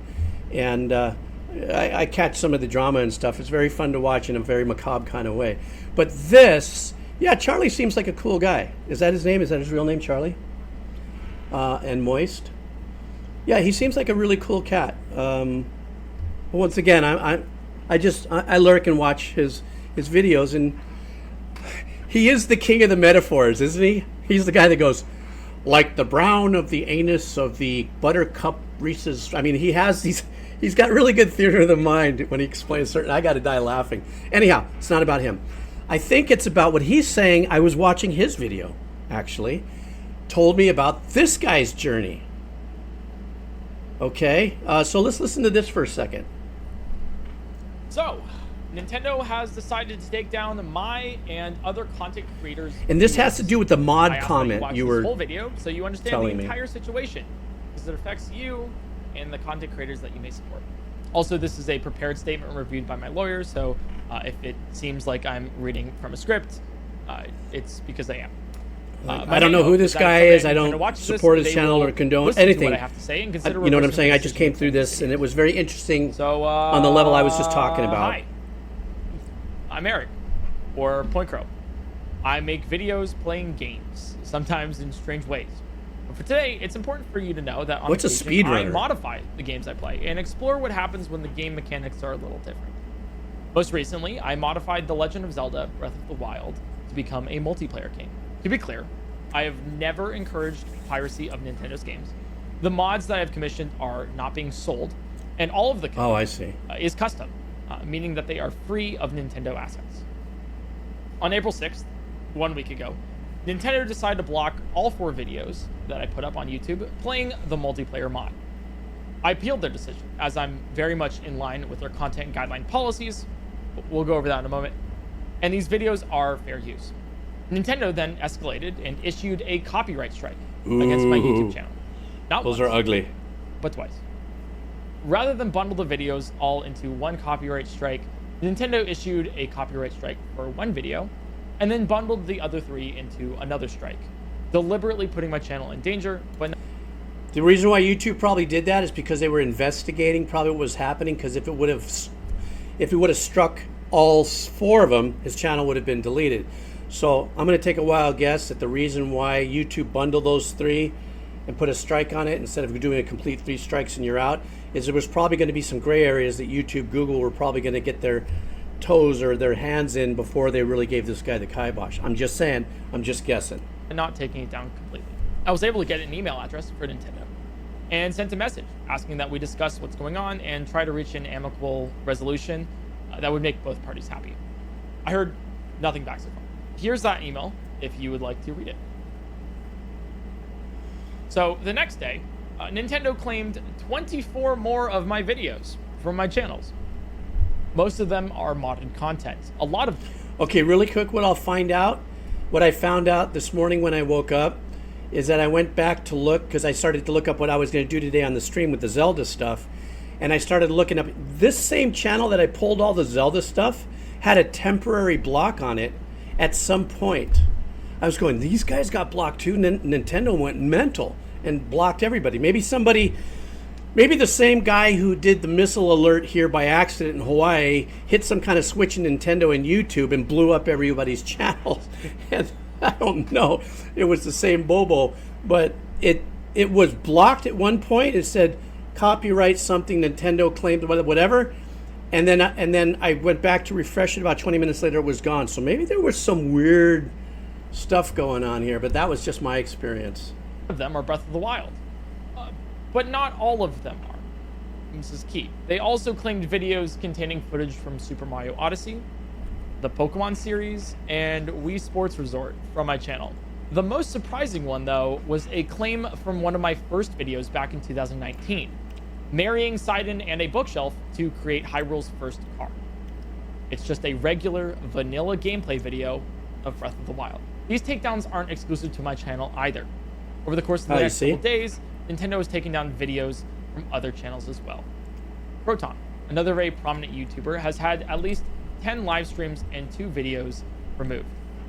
Importantly, one of those videos is simply a challenge video, detailing how the game would be played if the player Gary decided Bowser? to explore Zelda, with certain restrictions the player has imposed on themselves. These takedowns may have started with modded content, but they have spiraled into something else entirely. So now you know. Okay, so here comes the conflict with this, and why I wanted to bring up this video is because somebody had left a comment about modding. I didn't know what modding was till I looked into it. Then I looked more up into modding, and what people do is they can write codes or do things to change action within gameplay of sorts. I don't know exactly what that means, but these guys can modify an existing bit. It's going to go on in a second to talk about the terms of services in conflict with the strike and the takedown and what the terms of service says that you're allowed to do. But that's where another rub comes in. That's when somebody all of a sudden on the EMT level of, let's say, Nintendo, executive management team, sat on a worm that wedged up their colon all the way to their throat and decided to say, bring it on, I don't care. We'll just, we don't need YouTube. We don't need any of this. And they hit that button and they send strikes across the whole place. You know what I'm saying? So for me, the unique challenge is like there are ways to do covers of songs, and sometimes the artists or the publishing companies do get upset because of the nature of how those songs were covered, which is a derivative. And you can do that with music to a certain point. But I'm wondering, I'm really curious on how far somebody can mod something, because I remember when I watched that movie I talked about a while ago about the beginning of the video games and stuff, not Tetris, but something else, where there was lawsuits going back and forth because somebody had made a modification to a game and even sent it to Nintendo or something like that, and they got really mad and sued him directly. This is pre-YouTube, right? So this guy mods something, does something to the game back in the Game Boy days or something, and maybe starts to sell that, and then Nintendo gets, or the game at that time got crazy and actually just sued the guy, and then they worked something out. So I don't know if that's that same sticky kind of situation. You know what's happening. At this time, my channel has had 29 videos taken down, 2 copyright strikes, and Nintendo does not seem to be stopping the removal of videos from other creators on YouTube. So let me really levy the importance of this on you, the viewer. Nintendo is sending takedowns and strikes against the creators showing content of their games. It's not just modded content. They've shown that they're striking down regular gameplay videos as well. Right. It's sporadic, and their enforcement of their copyright is incredibly uneven.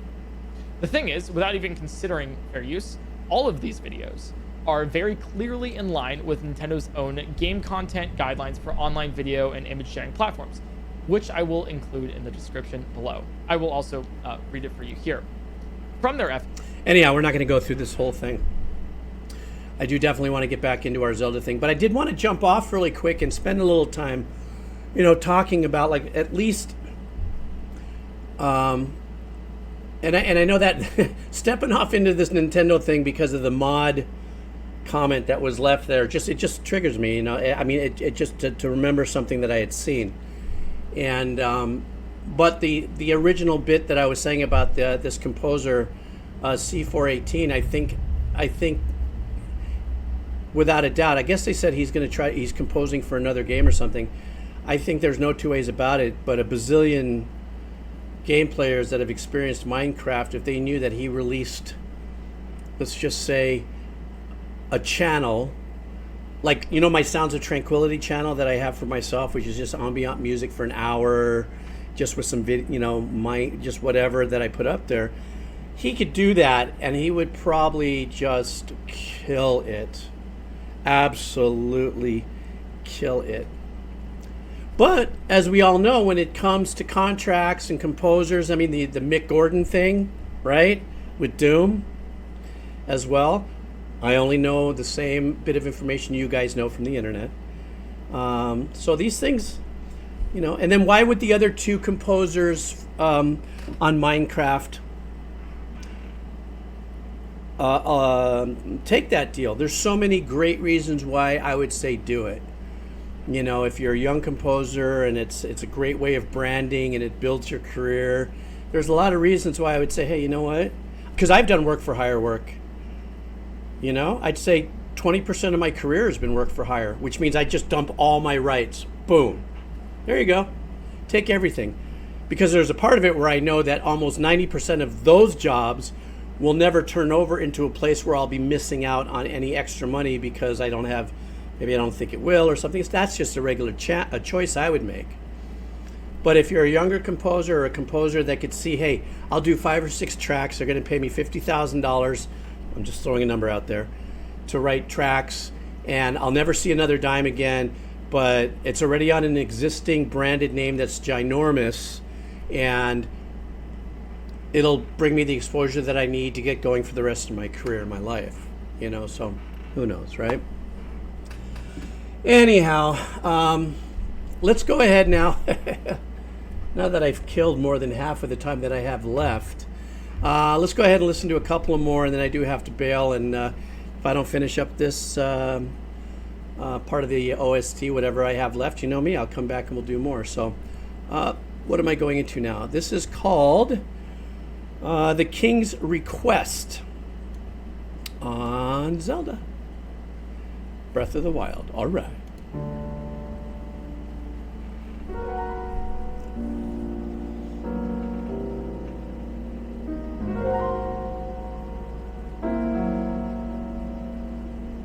Hey, Talo, thank you very much.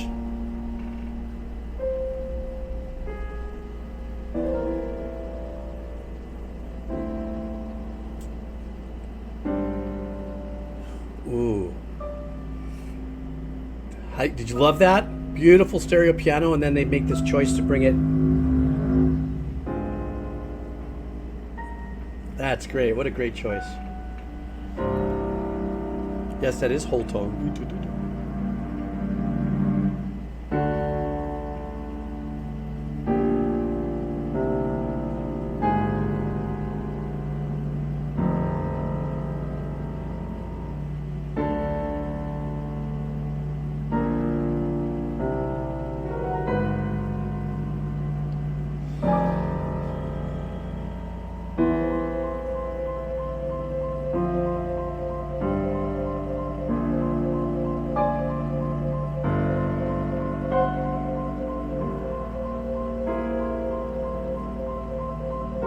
Oh, the order got messed up? Okay, let's finish listening to this and we'll go back to that.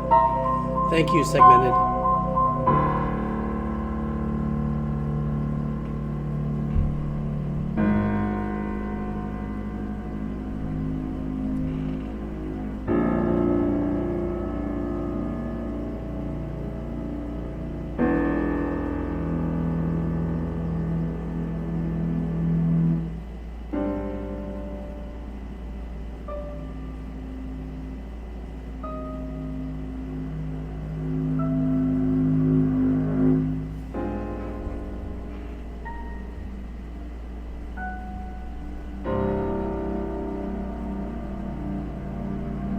You're right, I did do this one. Now I'm gonna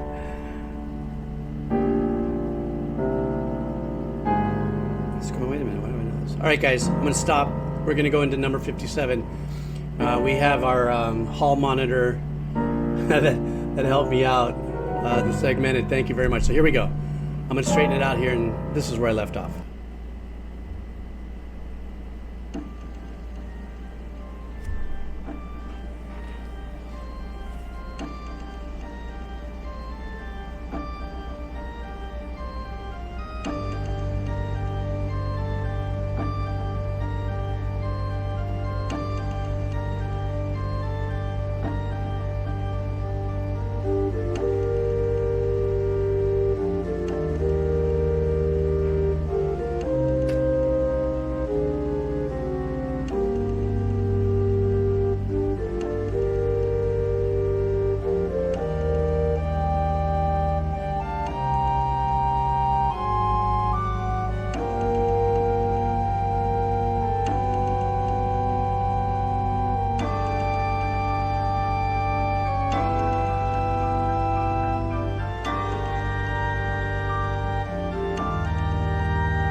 I like how he jumped up in a perfect octave into this next split, allowing a lower arrangement coming in.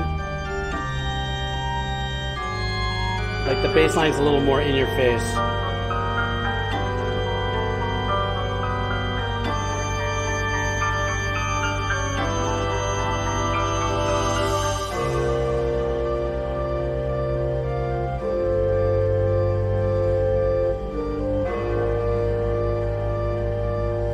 It's like a warped carousel vibe.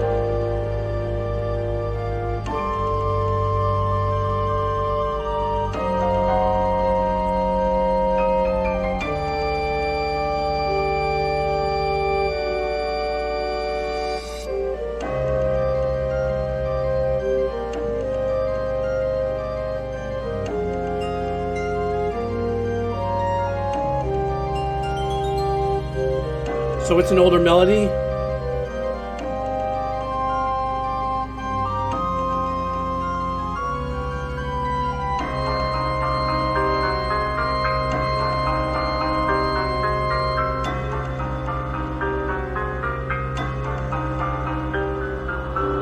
Kind of a sizzled gambling bell. Oh, it includes it, okay.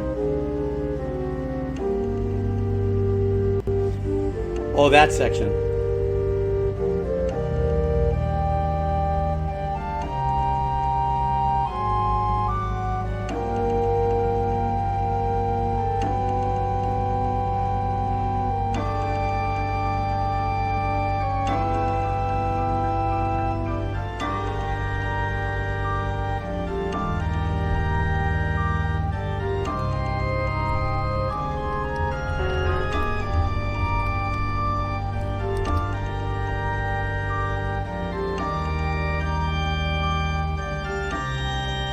So are we repeating now? It sounds like I'm only hearing very possibility of different nuances, like right there, beefing up a little bit.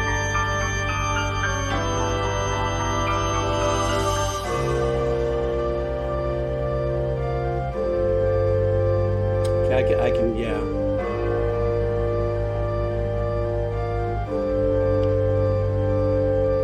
Yeah, Mephisto, like it just, now it lifted in another arrangement right there. Or a little earlier.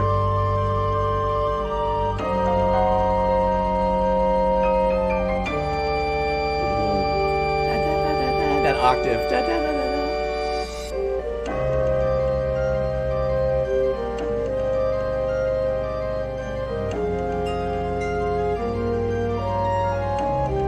That percussive that you hear there, it's only 2 notes, but it's pinging in eighths.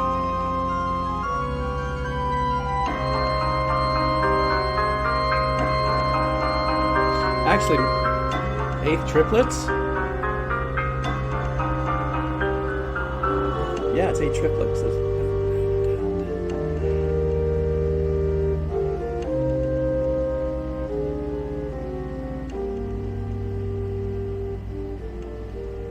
Ah, that was trippy.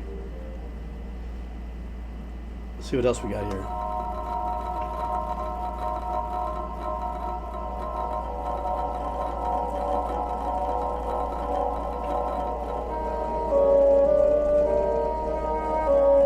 I didn't count it off, Mephisto, but it probably was. It did feel like it was pulling an extra beat. This is trippy. Did Link eat a bad mushroom or something?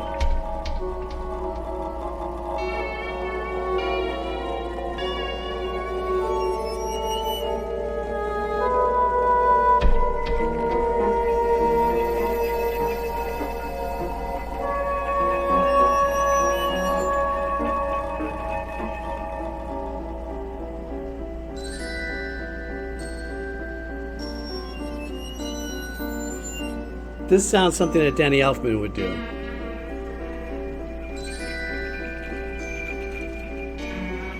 Yeah, exactly, Destroyer.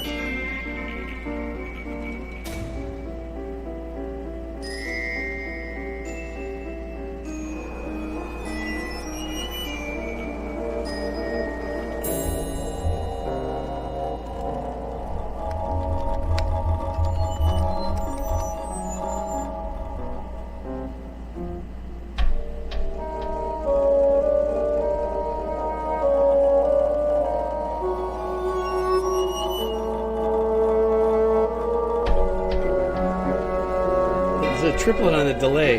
Next, if we hear it again.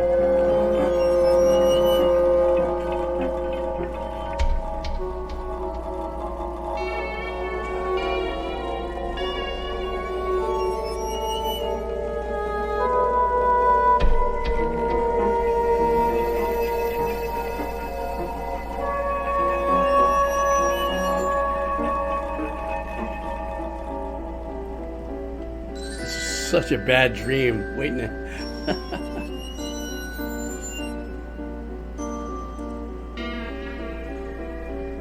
Seriously, this is very psychedelic 60s combo-y weirdness going on here in some of this.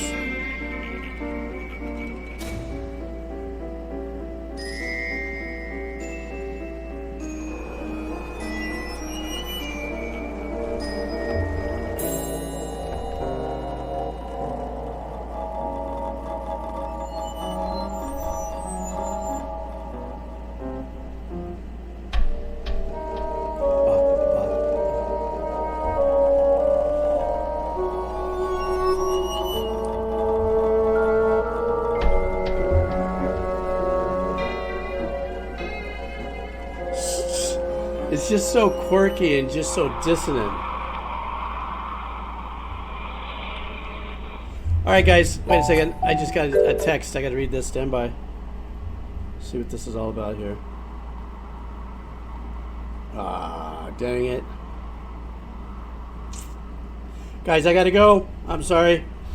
I got a text that I would love to, I need to deal with right now, so...